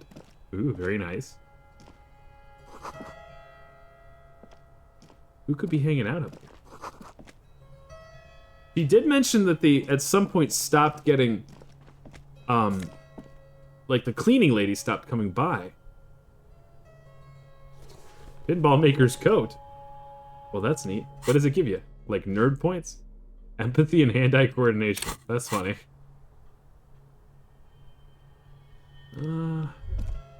Oh. This seems to be some kind of workshop. Yeah. For fixing up pinball machines a long time ago. Everything is covered with dust now. The lieutenant looks around the dusty, crowded room, inspecting the tools on the shelf. Doesn't look like that pinball machine will ever get fixed. At some point, 20 years ago, 15 maybe, before pinball went out of vogue. Isn't pinball kind of making a comeback right now on Earth? Kinda. Like, there's tons of novelty pinball machines you can find at bars and stuff. I think. This used to be a pinball workshop. Looks like it. I'm guessing Martinez North 22 used to be a pinball arcade before it became a hostel? There are machines left over. A creak. Some dust falls off a shelf. Downstairs in the hall, next to the main door. One of them even works. I've seen Oh, one yeah. of the artists bang away at it. But then it went bankrupt. Your skin crawls from making the connection. Could this mean the Whirling in Rags is actually part of the doomed commercial area?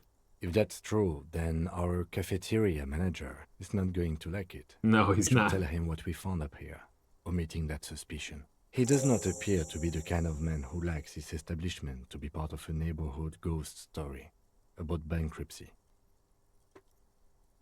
Yeah, wait, does he even own this place? I thought he was just like the manager. It's not a ghost story. It's a curse, and Gart ought to be made knowledgeable so he can perform counterspells. I'm not sure if that's going to work for Gart, but at least he should know that there's a black hole slowly opening up about a mile down the coast. Whoa, more pinball machines. The pinball is white Diora. The black glass shows a female figure in mourning. A note, NB, the spare key is tied to the bush outside the corner room window. NB. I'm not sure that we've met anyone with those initials yet. NB. Over there, in the corner. Yeah, the pinball machine. Not just any pinball machine. This is the pinnacle of pinball. Oh. Cornelius Gordy and the Mountain Goats. It's lit. You can't wait to get your hands on it. Am I seeing what I'm seeing? The pinball machine. Gordy's Goats, a classic. Wow. The Mountain Goats is a pretty good band, too. Wait, you played it? A little. Feels like a lot. Too much to play it again. Let's take a closer look. Pinball minigame? Great. Cornelius Gordy and the Mountain Goats reads the golden lettering on top of the back box. There's a small column of text underneath. The machine is coin operated. The fact that Kim recognizes it suggests that it's probably worth quite a lot. Get the game on, Finger Boy. Those flippers Finger Boy. are ready. I guess we have. Let's read the text and then inspect the stuff. Above the painting of a mustached man climbing a hill, a column reads, inspired by the legend of Cornelius Gordy, taken on the world's tallest True, peak, good point. Corpus Muindi. The Mesk legend holds that when the nation is in danger, heroic Gordy shall return and save his people. Okay, one sec.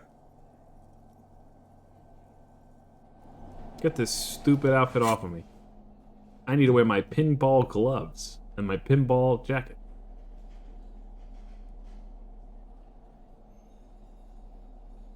Where are you, pinball jacket? I mean, I guess it's right here, isn't it? But I want to check the other ones too.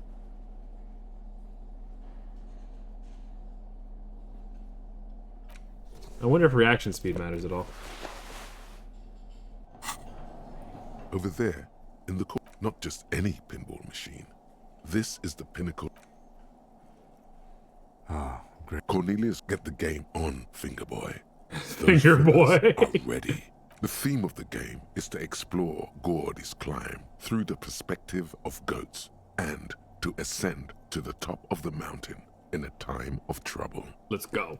The peak of the mountain is at the top of the playfield. All the balls have small goat icons on them and represent the goats as they race up and down the mountain. How creative. Areas around the playfield represent Gordy's climb, places he was said to have camped, which the goats can discover. Get them to the summit. Ha! But what's with all the goats? Indeed. Think of them as balls. Okay. Thanks, interfacing. It takes a while to get into a rhythm. Gertie ball is Pretty lit. soon, Get your you're able to pinball keep on. 3 goat-faced balls in play with relative ease. Go, go, Finger Boy. I feel sorry for the gods. If they only knew the kind of guy old Cornelius really was. Now, what kind of guy was he? The kind of a guy who uses the word savages a lot Oh. when recounting his travels. A masked nationalist. Most people from the past. A racist mountaineer? An avid huntsman too. He was often photographed in his dining hall, surrounded by wall-mounted hunting trophies from every continent. That is not cool. He also hit his wife. Jesus. Kids. Other people's kids too. Sometimes pets. Hateful little man. Jeez. But you seem to be having fun. Yeah, especially now that you mentioned that about the guy who we were just talking about. I mean, I'm pretty good at this at least. Your game is definitely improving. The jolly goats are flying all over the board. And although a few plummet to their deaths, you're never left with less than 3. Suddenly, a special Less than passage 3? leading to the summit slides Ooh, open at the top colon of the 3? board. This A is whoa? where the balls need to go.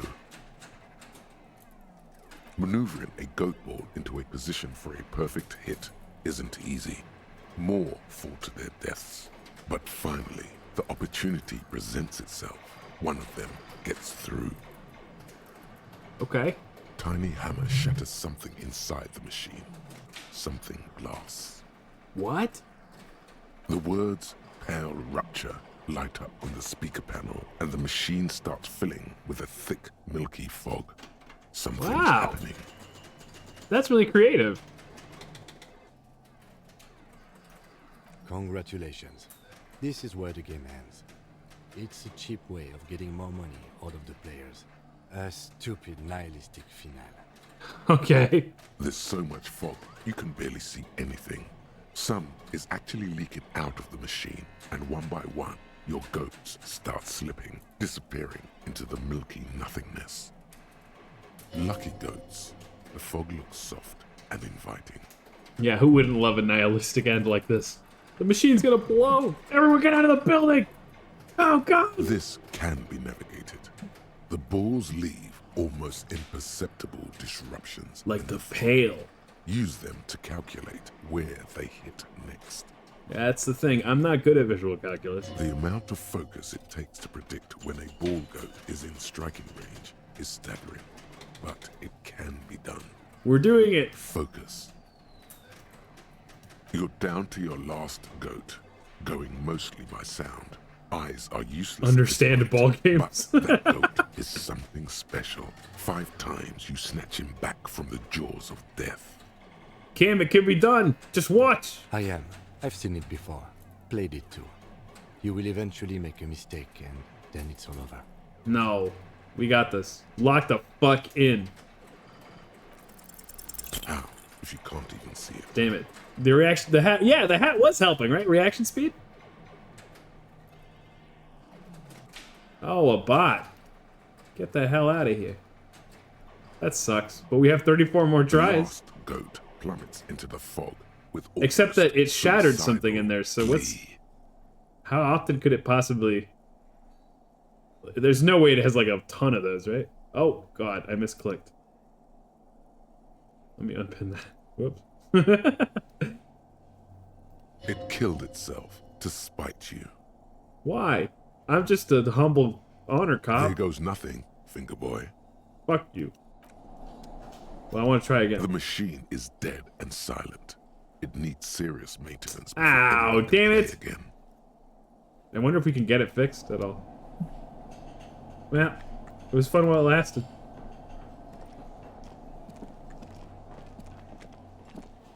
You see a heavy steel door with a prominent dimple lock. It's painted blue. This door is connected to the one upstairs, but how do we get through? There must be a key somewhere. Probably somewhere in the whirling. It's not too important. We can get in and out using the roof door. Yeah, I kind of figured this is where it would lead. It's neat to have that crossed off the list at This least. small elevator is dimly lit by a bulb that's been glowing for ages. The latticed cage is open. Isn't that where we inviting came you through? To step inside. Let's look in. Smells of nougat and sweat. Your head brushes up I love against nougat. the ceiling. There is a control panel to your right, and just enough room for 2 people to fit in. The maintenance card under the control panel reads, "Last maintenance, 10th July, 88. What year is it again? It says the last maintenance was in 88. That it does. I say, let's brave it. Well, the 88, the elevator was maintained a long time ago. At the end of the last century. Look on the bright side. If it fails, we will only sustain minor injuries. I'm talking 3, maybe 4 months in the hospital. Maximum 5. It must have been needed to transport the pinball machines up and down. Seems so, although it's pretty quaint for a freight elevator. Let's look at the controls. There are large rectangular buttons. Monter, descend, and an international call for emergency assistance. That third one appears to be broken. Alright. No wimping out where we're going.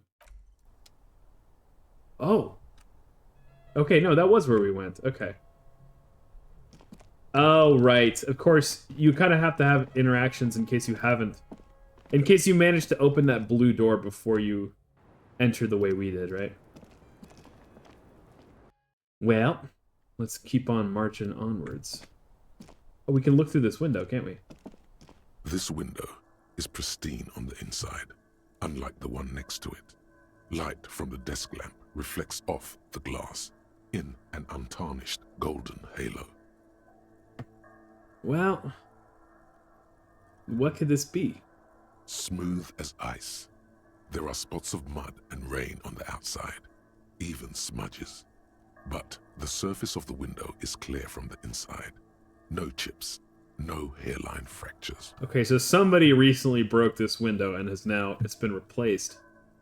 But who? I guess it could have been her. It would have had to have been, right? It's new enough that it doesn't even have any streaks, so it was within the last 4 months, for sure. Which means that she probably broke it, or the other guy hanging out with her. Following your lead, the lieutenant leans in closer to inspect the surface. The window looks pretty recently replaced. Looks like it, yes. You know which window has not been recently replaced? The one I smashed in my room? Yes, that one. Cold wind is seeping in right now. Just one floor below you. Messing up your concentration here. Whatever, man. I sleep better in the cold. That's true of me for real. I like sleeping in the cold.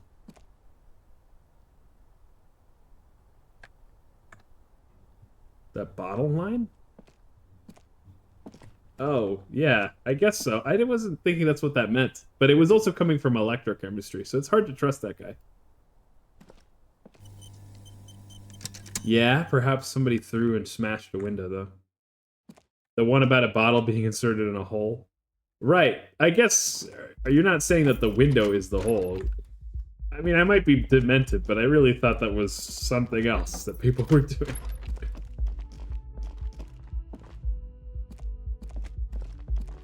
Of course not. Could you imagine if there's just like something fucked up in Kim's room in there? Oh my god! I hadn't put that together. But you know what? Both of the people involved would have been pretty muscular, so... Although, I get the sense those aren't really muscles that you exercise in the same way. Hey, was there something you needed? I gotta tell you something fucked up about your building. Another thing.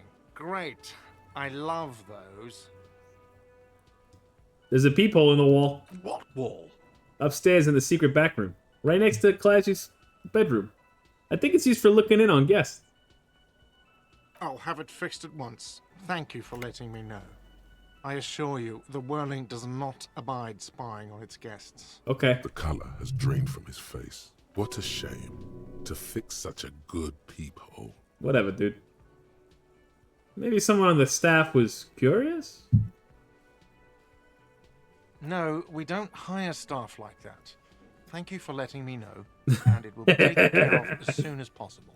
I have a reputation to uphold with Gart. I think this guy kind of owes me... Well, he doesn't owe me one. I guess we're square. I gave him the... No, he owes me one! No, wait. Okay, I kept going back and forth, because he had the broken bird, which I helped him to fix, only for me to realize I was the one that broke it in the first place. Whoops. But nonetheless, I want to upset him. Which in-game day is it? It's day 4. Are you sure you haven't been spying on your guests? Absolutely not. Fuck you for even implying it. It wasn't me. It wasn't my staff. The establishment will look at it and ascertain what it was. Sorry, man. Sir, he was only asking a question. It's his job and mine. See that it's covered. Yes, I absolutely will. It's Sorry, really it's been a bit upsetting. of a day, and now a hole in the wall. All right, I'll let you know. Thank you. I'll patch it up personally. Was there something else about the establishment? I hope not. What if I told you I got into the back room behind the blue steel door? Oh, okay. Well, I did hear you make noise back there, so good for you. He's excited. That means he hasn't been back there. Come to think of it, that means that room was boarded up. Our kick dislodged something. Somebody has the key and is entering through the blue steel door and taking the elevator up into that room and pacing in that room. But they had boarded up the other entrance and nobody had used it. Which means whoever is using that room has to like have a regular connection to this establishment, but we're led to believe it's not Gart. Maybe one of the Hardys? They seem to be regulars. That's not impossible, certainly. And we don't really know all that many people that use it. We don't have any reason to really believe it's Klasje. It was also 3 weeks ago, though. We're positing that it was about a week to 3 weeks ago that dust settled there, which means it could have also been our strange, our unfortunately hung friend. It could be a lot of folks.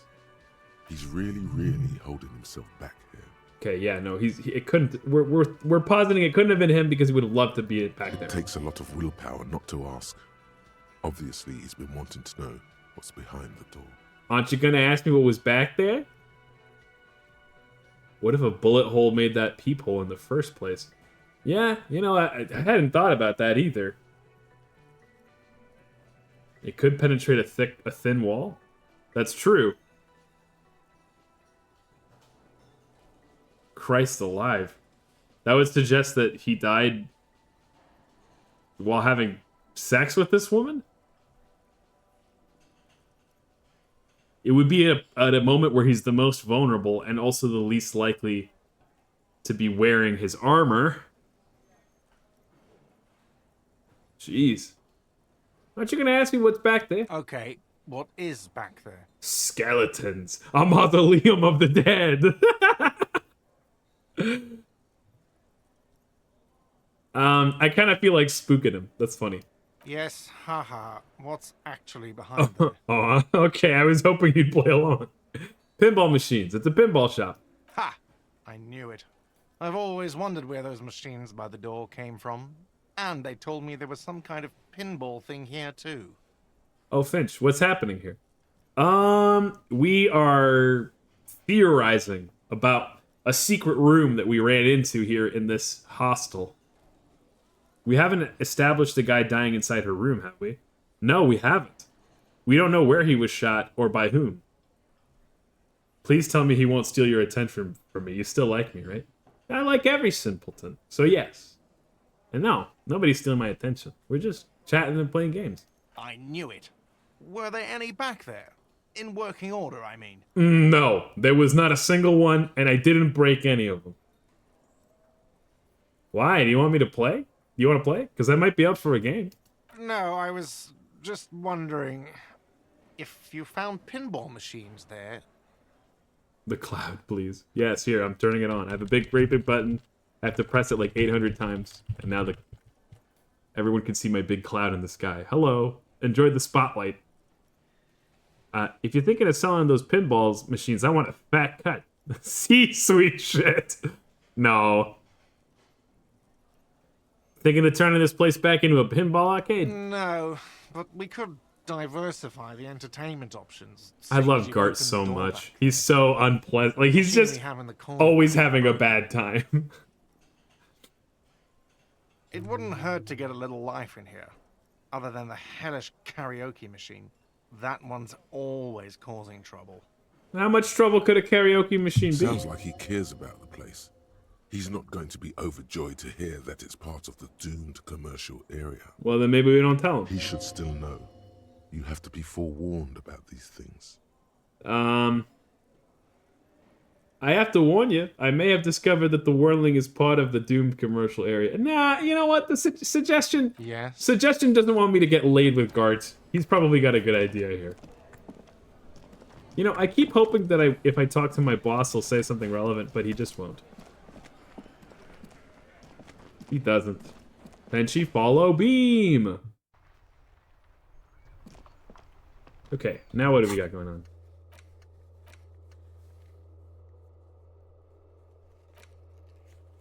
Oh yeah, we gotta confront the Hardy Boys. Alright, you gooners. We're trying to use Top Goon again. The clowns are still hanging around. What is it now? Yeah. It's my circus. I'm fucking executive clown. Let's go, Class G says she wasn't raped. Fuck. I knew that fucking whore couldn't be trusted. Whoa. You've hit a nerve. Titus is furious. No, more than that. The loyal Titus feels betrayed. Ha ha ha. For the record, Titus Hardy did not explicitly specify the victim as a whore, nor did he say anything about trusting her. Right. Oh, shut up and stay out of this, Liz. He raped her. He was out of his fucking mind. You have no idea. Okay.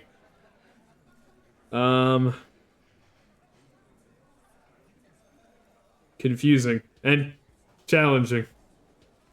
These things are touchy. She's just in denial, asshole. You don't understand the traumatic experience. She's shutting down. And she doesn't fucking trust you. Yeah, touchy's a way to put it. She's crazy, you know. A crazy bitch. You know the type. She's fucked up. And yet you were willing to protect her and keep her out of my way so much. I'm not sure if that's everything, but I think that you're partially right. Partially. I did think she's a little crazy. Or, I mean, she wasn't popped up then, though, you know? She was pretty sober.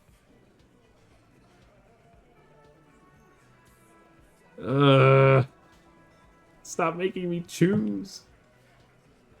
Nah, she was pretty loose. She wasn't raped. The witnesses' statements were very clear. Lawman, I'm at the end of my goddamn rope with you. I fucking told you not to push her. His hands become fists. And you went and pushed her. I am gonna fucking hit you. Duck. Titus Hardy. The leash. Success. Titus backs off. Fists down, everybody. Goddamn, no one tells you to put your fists down. Everard personally sent me to take care of this. If this goes south, we'll all be in the shit. But you, Titus Hardy, are going to be buried. Am I understood? Girl, was that a threat you just made in front of a cop? The room is so quiet you could hear a pin drop. The rest of the cafeteria has gone quiet, too.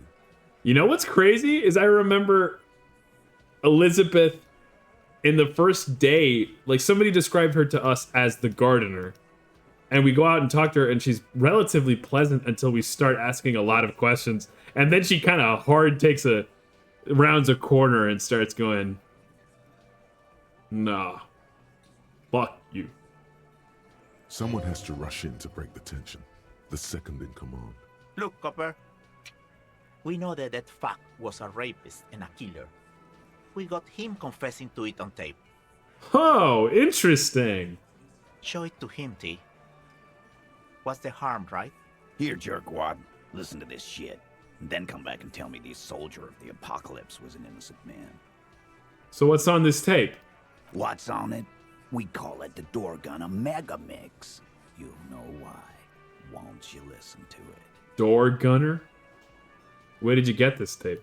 You think we go into this shit deaf and dumb? You RCM aren't the only ones who know how to bug people. There's no university degree for that. So you bug them. How? We have machines. We're in logistics. How do you think a harbor works? It's advanced stuff. Yeah, you're keeping it pretty generic, though. Understood? You've listened in on their communications. How long? Since way before their chief started taking swing lessons.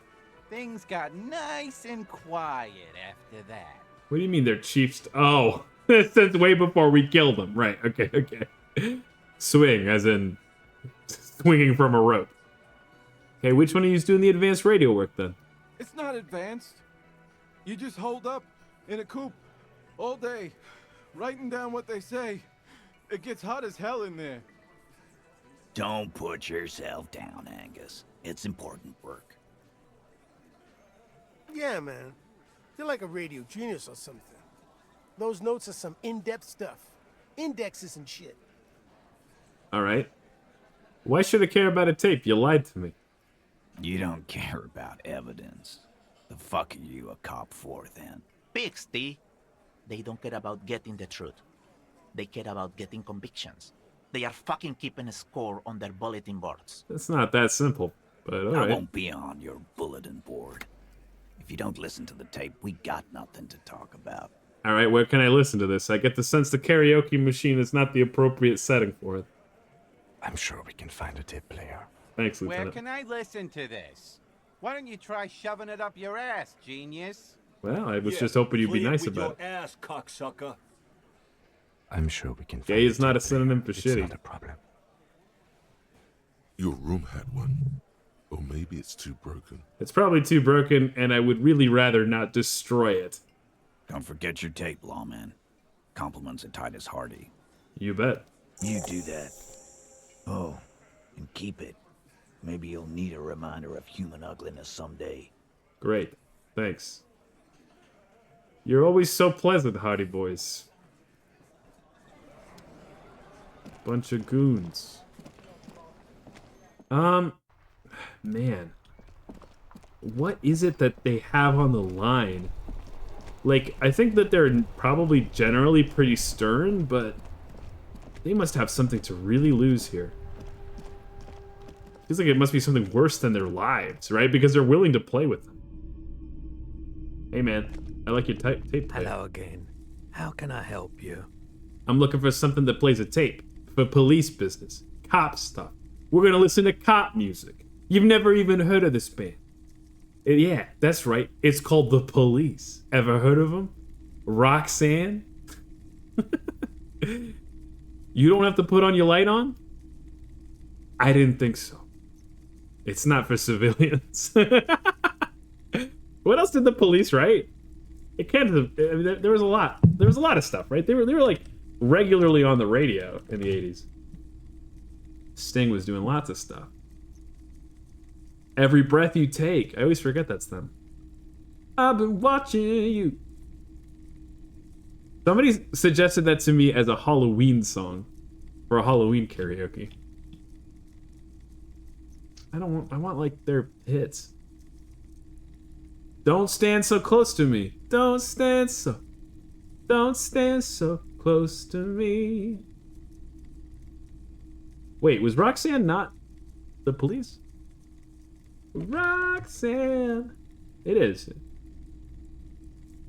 You don't have to put on the light up.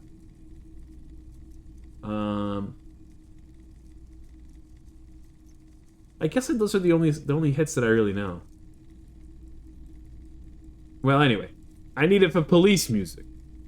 Yeah, we still have those boom boxes on the shelves. All right. The boomboxes wait on the shelves. $12. And your boombox, that gold and amber Harmon Waushi, stares at you. All right. I'll pay full price. Eyes. And here you are. Quality sound reproduction on the go. It'll play anything, wherever. Turn any tape into a conversation of sounds and shapes. Okay. Maybe this will come in handy. Maybe we can record someone later. I got your confession on tape. You don't like the police. You think their music is newfangled. Okay, don't stand so close to me. Is just what you needed. The reels attach to the apparatus with a satisfying click. The tape is rooted behind the magnetic reader.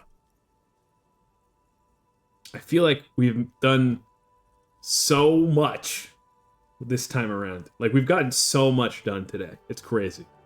All the other times we've played, we've just been doing a bunch of side stuff that hasn't really moved us quite yet. All right, let's play it. You push command set, and the tape starts spinning. Violent static and machine sounds fill the air. Whoa. This isn't Revachol. This is a fucking village. I can almost see the elephants. The harbor. That's the son of a Kvalson crane. Wow, you got a sharp ear. When this shit is done, I'm gonna tear that place up. Soldier of the Apocalypse style. Kill shit. Dogs and chickens too. Okay. Gonna run a room, Cordy. A real nice room. I don't give a shit. I'm fucking done. I'm done mentally. Who is he talking to? Corti. Is that not, her name's Claudia, right? Like, that would be a pretty strange nickname.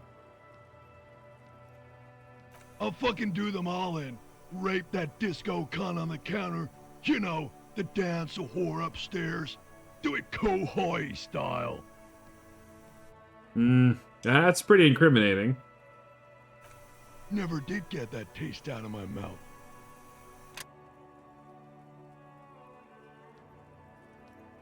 Huh.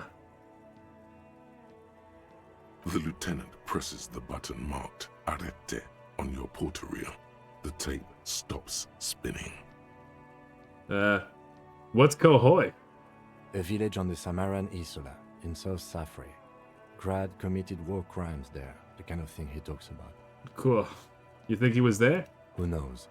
Maybe the tattoos would have an answer. Or maybe Kohoi is just merc talk for atrocity. Yeah. Slaughter. Who's this Corti? One of the other mercenaries, I think. Oh, yeah. A friend of his? That's not a bad idea. What was that at the very end? Just silence? End of recording. Okay. What do you think? It seemed authentic enough. Probably recorded off the shortwave, then edited to seem more incriminating. He sounded like he was on patrol around the harbor walls. Oh, okay. This wasn't recorded in the room. He also sounded inebriated. Still. There's more going on here than we know. Okay then. What now? I think we've got a few more questions for class here, don't you? This seems to contradict her testimony. At least to some degree. 6 crumbling petals rest on your palm. They're white, a bell-shaped crown. What is this, Kim? This is the Insulindian lily, called Maybelle's or Lucille's tears during the Revolution. Girls used to pin these on soldiers before sending them off to battle. Who pinned them? Which side? The revolutionaries, so the communers and the anarchists. White's their color, but the custom started in the suzerain's army, so it held meaning for the kingsmen too. It's about girls and boys more than sides. Girls sending off boys who are going to their deaths, then also dying themselves in the ruins from dysentery and consumption. It's a symbol of the Civil War. Does this flower blossom in early spring? Yes, but not this early. Not to my knowledge. It looks dried, preserved. Is it a coincidence, it being on the roof? Maybe. Maybe not. We'll see.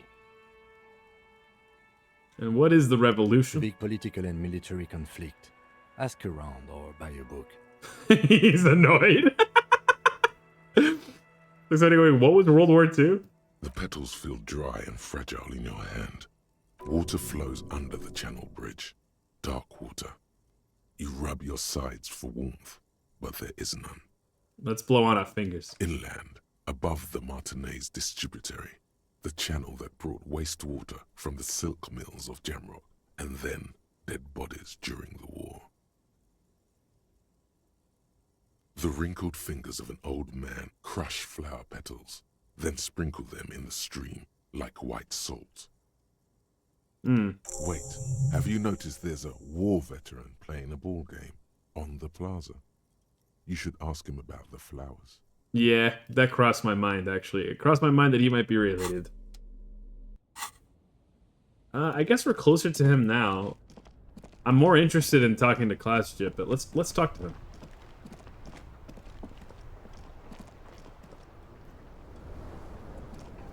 Hey, man. I've got questions that aren't about your dead ex-girlfriend that you shared with this much cooler guy. The purity of snow always reminds me of the purity of a man's soul, if he's got principles. Right. That's how I start every conversation. But do Maybells mean anything to you, Renee? I prefer the old name, Insulindian Lily. Girls brought them to young cadets when they entered service. Wearing them on your cap was supposed to bring good luck. Is this a royalist military tradition? It used to be. But the communards were fond of them too.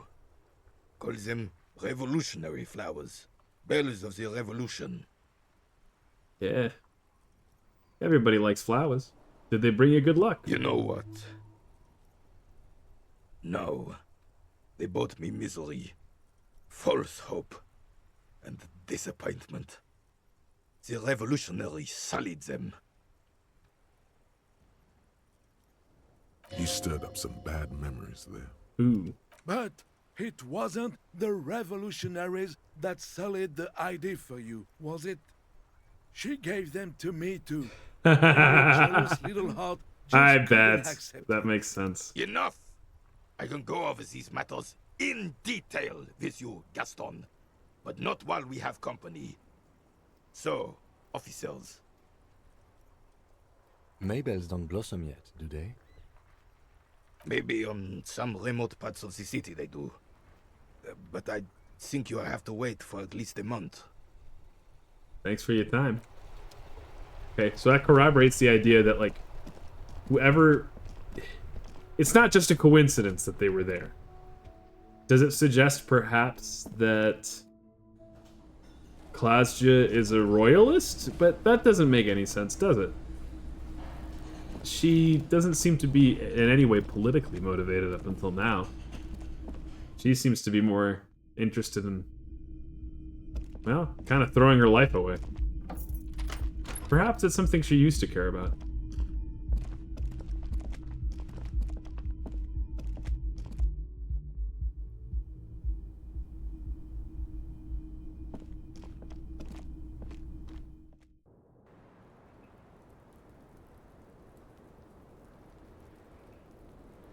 All right. I was just thinking, what a nice day for questions pertaining to a murder investigation. Titus gave us a recording where the deceased states his intention to commit rape. She puts her coffee cup down with a soft ring as the porcelain meets the metal table. Yeah. This does not surprise her. Did he? I never said he was a good man, or that he had good intentions. Only that he was never bad to me. On this tape, he specifically targets you. Where did they get this recording exactly? It's intercepted radio chatter of the deceased, recorded via a de-encryption station. It's authentic enough. Does he say he's gonna do it Soldier of the Apocalypse style? Wow. Those are the words, the exact words he used, yeah. Yeah. That was practically his pickup line. A memory surfaces in her tired neocortex. It's not entirely unpleasant. This is pickup line, and it worked. Did he say whores a lot? Was he pretty much on the verge of doing it Kohoi style? Kohoi was mentioned. He wasn't actually there. He didn't do a tour, or at least didn't tell me he did. Would have been overkill anyway. He lived his own little Kohoi. It wasn't his everything. You think he was trying to scare people? No, I'm pretty sure he did all those things, and then had to internalize them to keep on living, until they just sort of turn into his, what's the word I'm looking for? Persona? Running joke. I was gonna say running joke. And it sounds like you didn't even get the good bits. Lely's punchlines got way, way funkier than that. We got a name. He was like the Seminese conflict, the Kohoi massacre, and the 36 famine in Yezut all rolled into one person, then cast in Orani ceramic armor, which he wore in bed and in the shower. Okay. Then that lends less credence, right, to the idea that the hole is a bullet hole, right? It'd be difficult to shoot somebody like that through a door or through a wall with armor on. That wouldn't be easy to pull off. When he said he was done, and done mentally, it didn't sound like a joke. It sounded like a deeply troubled That's man. true, too.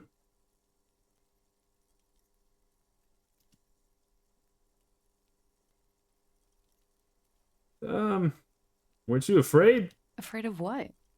That tape the Hardy Boys recorded? Your mother probably never told you this, but girls are evil. Had I the physical robustness and social support, I'd be in Kohoi.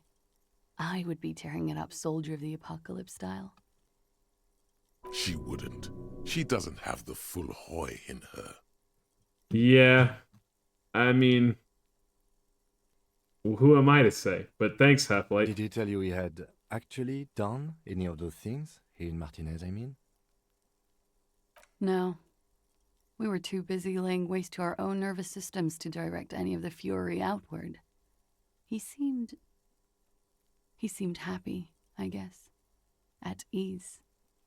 As much as a man like him could be.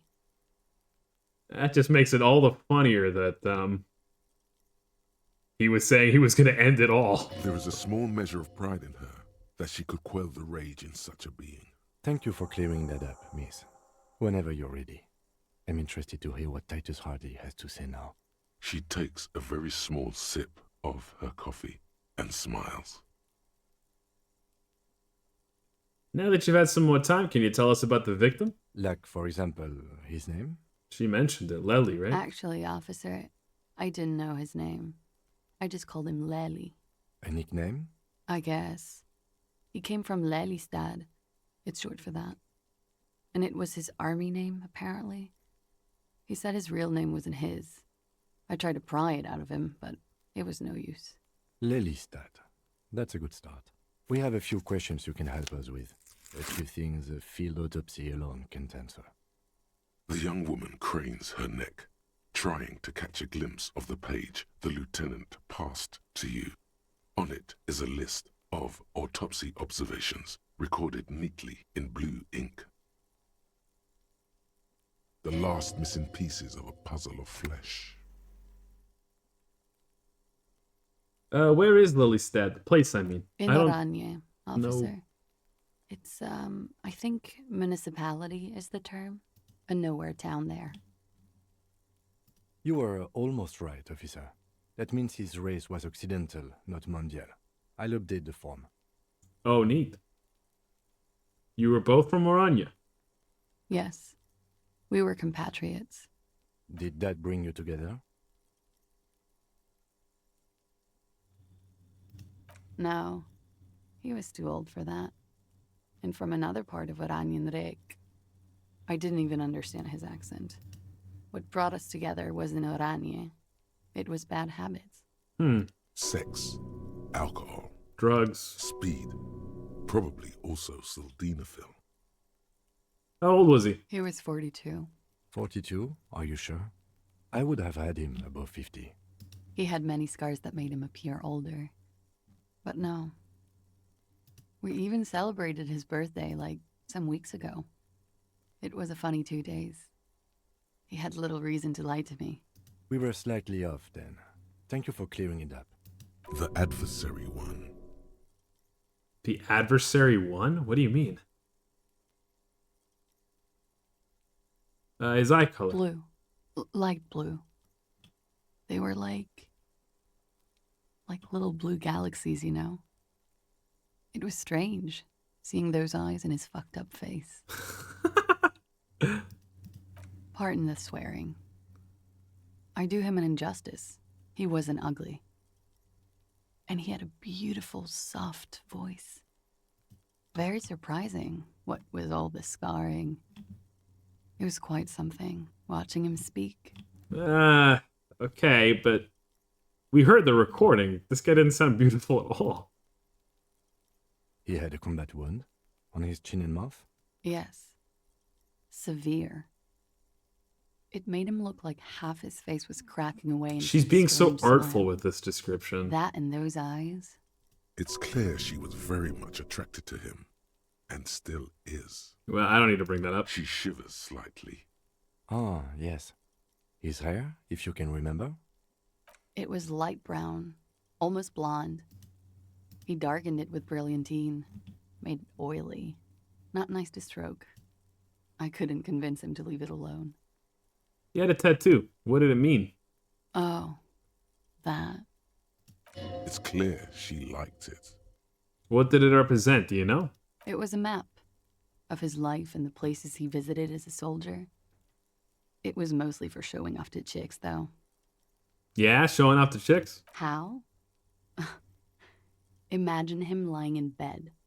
Freakish musculature laid out on the sheets. Scarred, of course. Tattooed. The sheets are dirty for some reason. He's smoking and drinking, of course. And his chest and shoulders and arms are studded with stars. Tens, hundreds of them. Maybe even thousands. And the woman goes like, "What was this, baby?" And he says, "That was too hardcore. Don't ask me about that." So she goes, "Okay, but what's this, baby?" And he's like, "Saw some bat shit there. Killed some loincloths." Jeez. And so it goes. Star after star, port after port, third world country after third world country. And he's done horrible things in every single one of them. You were a woman in this? Oh, yeah. Can you tell us precisely what these mean? No, thank you. I've seen enough of him dead. I can tell you what they meant without looking at them. Go on. He was a blue-eyed boy with thick arms, from a small town. He was also poor, and the government of Orania needed some people killed, so they turned him into a grotesque killer. For money. He went to Killer Academy in Vredefort.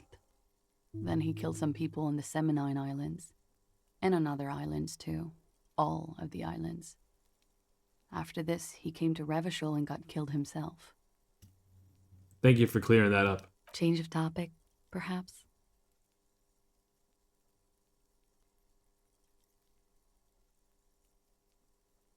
Something miraculous is coming, he told me. The lieutenant blinks. His expression does not. All right, let's see where this is going.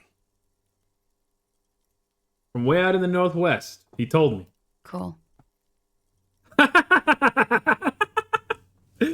Yeah, all right. That's about right. Did he enjoy his death? Why do you ask? Just have her answer the question. Don't give explanations. Just answer the question, miss. I don't think he enjoyed dying, officer. He had too much left to do. Too many third world conflicts. Too many people to kill, huh? Didn't tap out just yet. Could it be love that did him in? It very well could be, yes. What do you mean? What do I mean? I have no idea. I don't even know what you mean. Love did him in? What does that mean? He told me. Love did him in. That's not funny, officer. Her voice is like a slash through the air.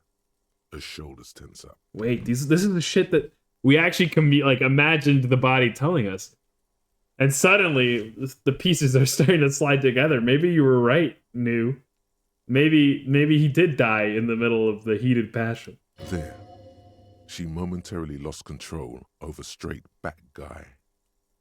It appears that she feels guilty. Do you feel guilty? Of course I do. I'm hungover. I feel guilty about everything. Do you feel guilty about what happened to him? Among many other things, yes. I could have done something. There's always something he can do, right? Ask me something else. Yeah, that's all I got to ask you. All right. Coolly, gracefully, she pours herself more coffee. That's crazy. She's only had like 4 cups since we've hung out with her. All right. Talk to you later. Wait, stop. That man, bloated beyond all recognition, was 42? That's what she said, yeah. Below the damage, the weeks of decomposition, all the swollen indignity of mortality. He was 42 years old? Where are you going? How old are you? That's where this is going. 45,000 liters of raw alcohol has left its disfigurements. What lies beneath, you wonder? I'm probably dying, but I'm not gonna die before I finish this damn case. You could ask either one of them. Hey, Kim, how old do you think I am? Huh? How old do I look? How old? 58. Jesus Christ.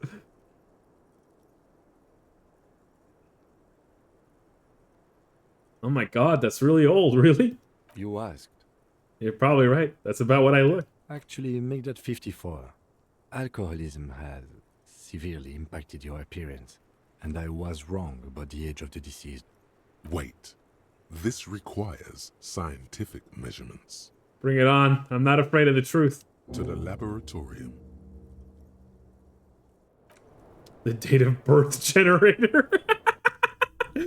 We can find exactly how old and exactly how fucked up I am. Awesome. Well, we listened to the tape. We talked to her about it. I think we have 2 skill points now, right? Maybe we can jam another complicated idea into our brain.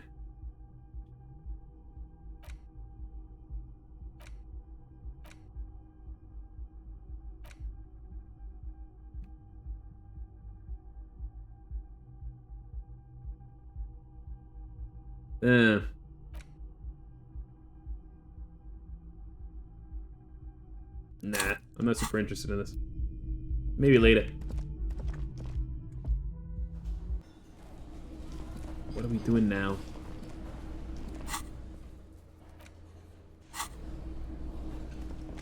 Oh, Titus. The clowns are still hanging around. What is it now? Honk honk. Wait. Okay, I don't want to totally steal one of Mari's bits. Not that she invented having a clown horn, but, like, how much could they possibly cost? What? Okay. Let's see. Clown horn? For sale? $10? That seems exceptionally reasonable. Maybe so. I talked to Clancy about the tape. And nothing. She stands by what she said. That fucking fucker. You're the worst cops in Revachol. I gave you gold on that tape. Here's the other thing, too, right? Like, he doesn't like us. He keeps thinking we're twisted, we're fucked up. He's still willing to give us this evidence? He doesn't think we would destroy it or tamper with it in the slightest? And not only just a piece of evidence, but a piece of incredibly destructible evidence. I mean, even if you don't even have to need to destroy the damn thing, you just bring a magnet near it that's destroyed.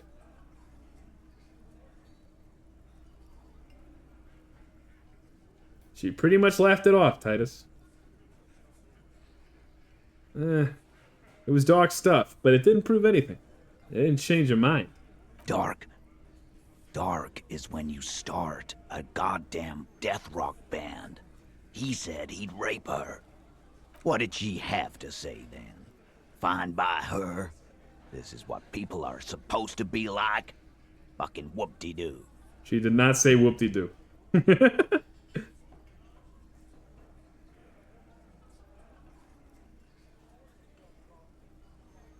It did not come as a surprise to her, and she definitely wasn't scared. Yes. In fact, I think she thought it was a little funny. Funny? No good goddamn psycho whore. Dude, you're sounding about pretty much just like the guy on the tape. Alright. Oh, fucking righty then. I guess it's good then. That fucking... Please try to control yourself in the presence of visitors, Titus. Yeah. This is just perfect. Just fucking perfect. Any thoughts on this, lawman? Women are crazy. Irrational. That's what you're... No. Also, your fists are itching for a bump.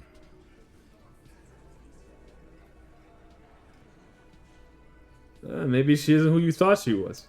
Nah. I know her. She's just a girl. In over her head.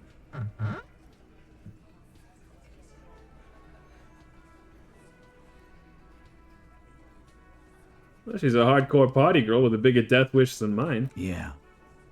You're right about that. She takes way too many drugs. Well, it's as they say. You can't do anything with an overdose. With an overdose, you can at least try to come off it. Take a bath, do breathing exercises, get medical attention as necessary. With an underdose, you're just you. Yeah, but I mean, she has an actual drug problem. Not like you. Not like us. I don't think I've ever seen her sober. Be straight with me, Titus. What really happened? I already told you. We fucking hanged him. That much is true. There's less gusto in his voice now. His men too are growing increasingly silent. The man is slowing down. Looks like a bad blood sugar crash. He can't keep track of all the variables. Yeah. The game is no longer completely under your control. Come on, Titus. We know you didn't hang him. He was shot. I know you're tired. So am I. Why don't you just... You know what? I am tired. I'm tired of you and the whore upstairs. Next time you see her, tell her Titus said, "Fuck on!" Wow. This is the petulant rage of someone who's at the end of their wits. That lying, scamming. We're done. This is over. You understand? Your little investigation is over. Yeah. On the floor, beer drips out of the can into a small puddle. No one does anything about it. Are you gonna say something electrochemistry? What is this quiet funeral shit? What we need is some beers in us. Bartender, 20 beers for the Dock Workers Union. Why do we make it 40, huh? Why do we make it 100 beers? You're not loud enough. Very happy to see that Gart is equally as annoyed with other drunks. 100 beers? Now we're talking. Hoppity hop over here, cafeteria manager. The window might be closing. The more beers they get in them, the less cooperative they will be. Rhetoric. Oh, it's a top one. I'm gonna take off now. But you just wait. I'm gonna strip naked and change my hat. And before your very eyes, I will become a more rhetorical man. We have a -1 to our rhetoric right now. From the stupid ugly hat. Let's see if we've got other rhetoric additions. Aha, my polo shirt. My rhetorical polo shirt.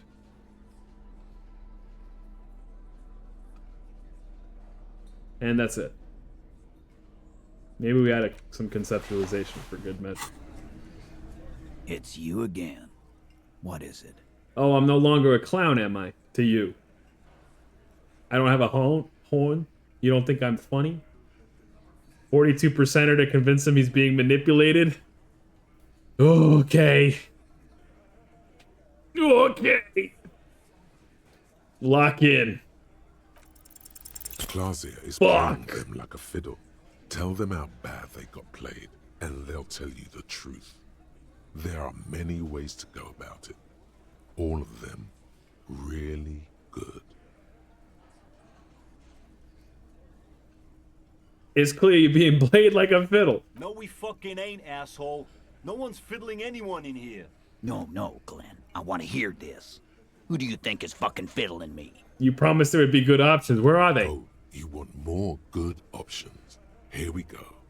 I'll just keep playing this stupid fiddle. I think you're losing it, Fiddle Man. No. This fucking suicide carny is trying to get to me. This ain't gonna work with Titus Hardy. Put the fiddle down. Or walk away. It's that simple. He'll put the fiddle down. Put it down, officer. I do not understand. This fiddle played totally Oh god, that was stupid. Was solid, but the delivery tragically off. You sounded like a madman, not a cop. Yeah, thanks, Rhetoric. I'm gonna take off now. That was embarrassing for both of us. Great. We got 2 points. Let's use a point. Why not? It's you again. What is it? I've brought my fiddle and improved my chances. 58%er. Please don't fail. I don't know. No, dude, please. You have so many good ideas here. Oh, Rhetoric, please. We have one more shot at this. I know what's going on here. I've been wronged too. I got this fucking dark shadow over my heart. I got fucked by some chick real bad. Look around, cop. These men are dock workers. They don't want to hear about your psycho circus. I don't know, boss. I'm always up for another suicide attempt. Yeah, me too. I'm always up to see a cop cry. You won't hear it. That's kind of real. That's enough for the circus now, officer. Let's do procedural It's fun watching people cry. Or even if you don't like take a little breather. These working class oafs. I'm gonna leave. Okay. Please. We're gonna save right now. And, I mean, I'll commit the extra bullet point here. Don't fuck this for me, Rhetoric. This is the last point of Rhetoric we can use. It's you again. What is it? I've come to bargain. 72%er. Come on. Convince Titus Nice. is being manipulated. Bad idea. Bringing her up will do no good. You should know by now. Titus will never falter. But you know someone who might. One of his boys will. Fat Angus, the powerful guy. Mr. All Muscle. The time has come. Put him in the pressure cooker. Put him in the pressure cooker. Just remember, And it's turn about up the more heat. than Clausia. It's about these men and Martinez. Their district. Their responsibility. Well, that's it then. We're going home, Kim. Huh? He'll get it. Go on. Write it down, Kim. In Martinez, they just kill you because they don't like you. Got it. Kill you because they don't like you. All because... Okay, it's about these men, and Martinez, their district, and their responsibility.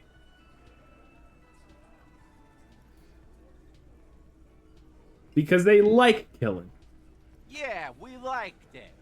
It was fun, wasn't it, guys? We had a great time. It wasn't for your fucking entertainment, Dennis. She... They kill you because they think it's funny. They just hang you like in the Dark Ages. Make a display of your corpse. They just hang you, shoot you, whatever. They can't even remember. It wasn't that. It wasn't. We didn't shoot him. That's it. Oh, baby. You flushed him out. Now go in for the... Officer, you will be next if you don't shut up. Oh. He's onto you. He knows what you're trying to do. He hasn't said a thing the whole time. Steel yourself. Push on. Just ignore Theo. Oh, what? You're gonna kill me like you killed him? For no fucking reason? We didn't kill him. We didn't even hang him. Oh! Shut up, Angus. He was dead before you hanged him. Fatty! Like the One more bullet? thing to the cops and I'll... Dennis, stand down, or I'll beat your head in. Theo, take your hand off the belt. This isn't 31. I've got this under control. Okay. Angie, where's your goddamn inhaler? You sound like you're dying. I left it home. I can't get it. I'm too fucked. I'm sorry. Why are you so fucking fat, Angus? Wow. Now it's all pointless. Because of you. You wasted my time. I told you, Titus. I told you just give her up. Lizzie, your help is no longer needed here. Go tell Everard. Fine. I'll tell him. After a long walk along the coast. Well, damn. What just happened between these two? Yeah, I can't tell. You're in. He's all yours. Questions? So you didn't kill him. He was already dead.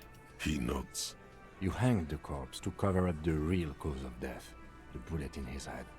Another nod. Why? Because the girls asked us to. The attorney gave up, yeah. They are all yours. I know, I feel like a vulture. Girls plural. There's another girl. Girl. 2 of them. Take note of this. They'll probably say more about her later. Sweet, sweet rhetoric. Did she kill him? Cop, I have no idea. The girl says she didn't. He doesn't think she did. Or at least he hopes she didn't. What happened Sunday night? Classier came down. She seemed really out of it. Drugged up, even more than usual. Bug-eyed and gurning, you know? Gurning? Not in a fun way. I don't know what that means. Let's learn together. Burning. Oh, I see. Contorted face. It looked like she'd redosed after something went down. I've seen that look before. She was scared. I knew someone had died. How'd you know? I've done this job for 10 years. I've seen it before. It's the politician in the motel room with the dead hooker scenario. Only in reverse. Good analogy, boss. You don't get to talk yet, Shanky. You're still on the bench. And you keep taking it easy too, Angus. That's okay with the fat man still wheezing there. He could speak if he wanted to. Why are you so mean, Endurance? We went What happened then? Sure as day the merc was dead. There was a bullet hole through the window. Fucking dirty sheets and bottles everywhere. Damn, okay. That explains the replaced window. But it was through the window, so somebody was out on the roof? And he was on the inside? He means they'd been fucking? Tibbs patched the window. And the corpse. We hanged. Who's Tibbs? The eighth Hardy? Nah, he's my brother. He's in the window replacement business.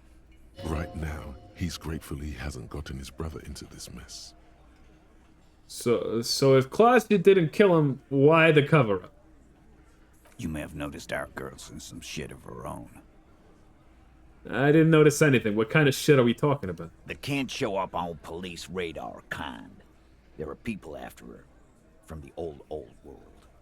Where she came from. These people, who are they? They're powerful. Connected to the moral intern. Oh, She's no. clearly afraid for her life. Says if she showed up in your systems, she'd be ghosted away. Oh, like that fucking moral intern knob that we met in that room. And why would you help someone like that? By taking on a murder? Why would I? I guess we abide all sorts of runaways and losers here. It's a Martinez thing. So who killed the merc then? Any leads? Not yet. Just some ideas. She says the shot came from outside, behind the window somewhere. So that's a clue. What are you thinking? I'm thinking someone's past caught up with them. Either hers or his. Well, now this is painting it in a different light, right? It's no longer a politically charged murder, but just an unfortunate accident happening at someone in a position of power. Power he probably didn't completely understand or appreciate. But I'm still sensing that there's more. Hers, you mean? I mean the people after Klausya. Maybe the shot missed. Maybe it was meant for her. I don't know. The location of that bullet. Isn't that just way too convenient? I like that. Been thinking the same thing myself. And you had ideas about his past, too. My dude. One of those mercenary buddies of his could have done it. They got guns. Training. Years of bad blood, probably. Or it could have been someone else from Crenell. There was that Cordy he was mentioning. Tell you what I'd do. Check out the coast for vantage points. Maybe consult with a ballistics buddy of mine. That's what I'd do. If I wasn't too busy doing this clown dance with you. He's calm now. Threw all that turmoil away and became himself again. Whose idea was it to hang him anyway? Hers? In a manner of speaking. Remember the two girls? He may be talking about the other one. Earlier you said the girls asked for your help. Was it the other girl? That's right. It was her idea to hang him. I liked it for political reasons. It sent a good message. It's her, isn't it? The missing 8th Hardy. That's the other girl. The big guy turns to Glenn, who's about to say something. The blonde shuts his mouth before a word escapes. I'll say it again. All the Hardy boys are right here. That woman is just affiliated with the Hardy boys. You don't know her anyway. Can you tell me anything about it? Name, current location? Nope. You're not getting to her. It's Klausya you want to talk to. Sorry I made you guys fight. Me too. Ken, we did it. The lieutenant gives a smile only you can see. Thank you for this, Titus. I'll go talk to it for the last time. You do that. Hey, cop. Before you go. Suddenly, the wind picks up outside. You hear it rattling the large windows in their frames. It carries newspapers, circles the whirling in rags in a warm column. Wow. She, Klausya, came to Martinez to hide. Many of us did. This is where you wash up when there's nowhere left to go. The Union takes you in. Now, she refused that protection. But You would still prefer if we didn't take her away. that's right. If we didn't take care of the people who end up here, this place would just be a couple of ruins and some cargo containers. We'll take that into account. Damn, dude. That's nuts. I mean, okay, so what did we learn? There's another woman involved in this. The guy died like you suggested while he was having sex with her. We need to know who this other person is. And we also have to talk to Klausya, but I think that will be what we do next week. Or actually, in a couple weeks, unfortunately.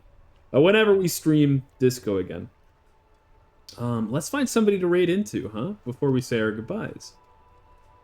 Is there somebody who I follow? Metapagio is playing Blue Protocol. That's fun. Where to go? bum. Yeah, let's go raid Mezzapaggio. They're doing Blue Protocol, which I thought was a puzzle game, but this looks like a Honkai Star Rail thing? Huh.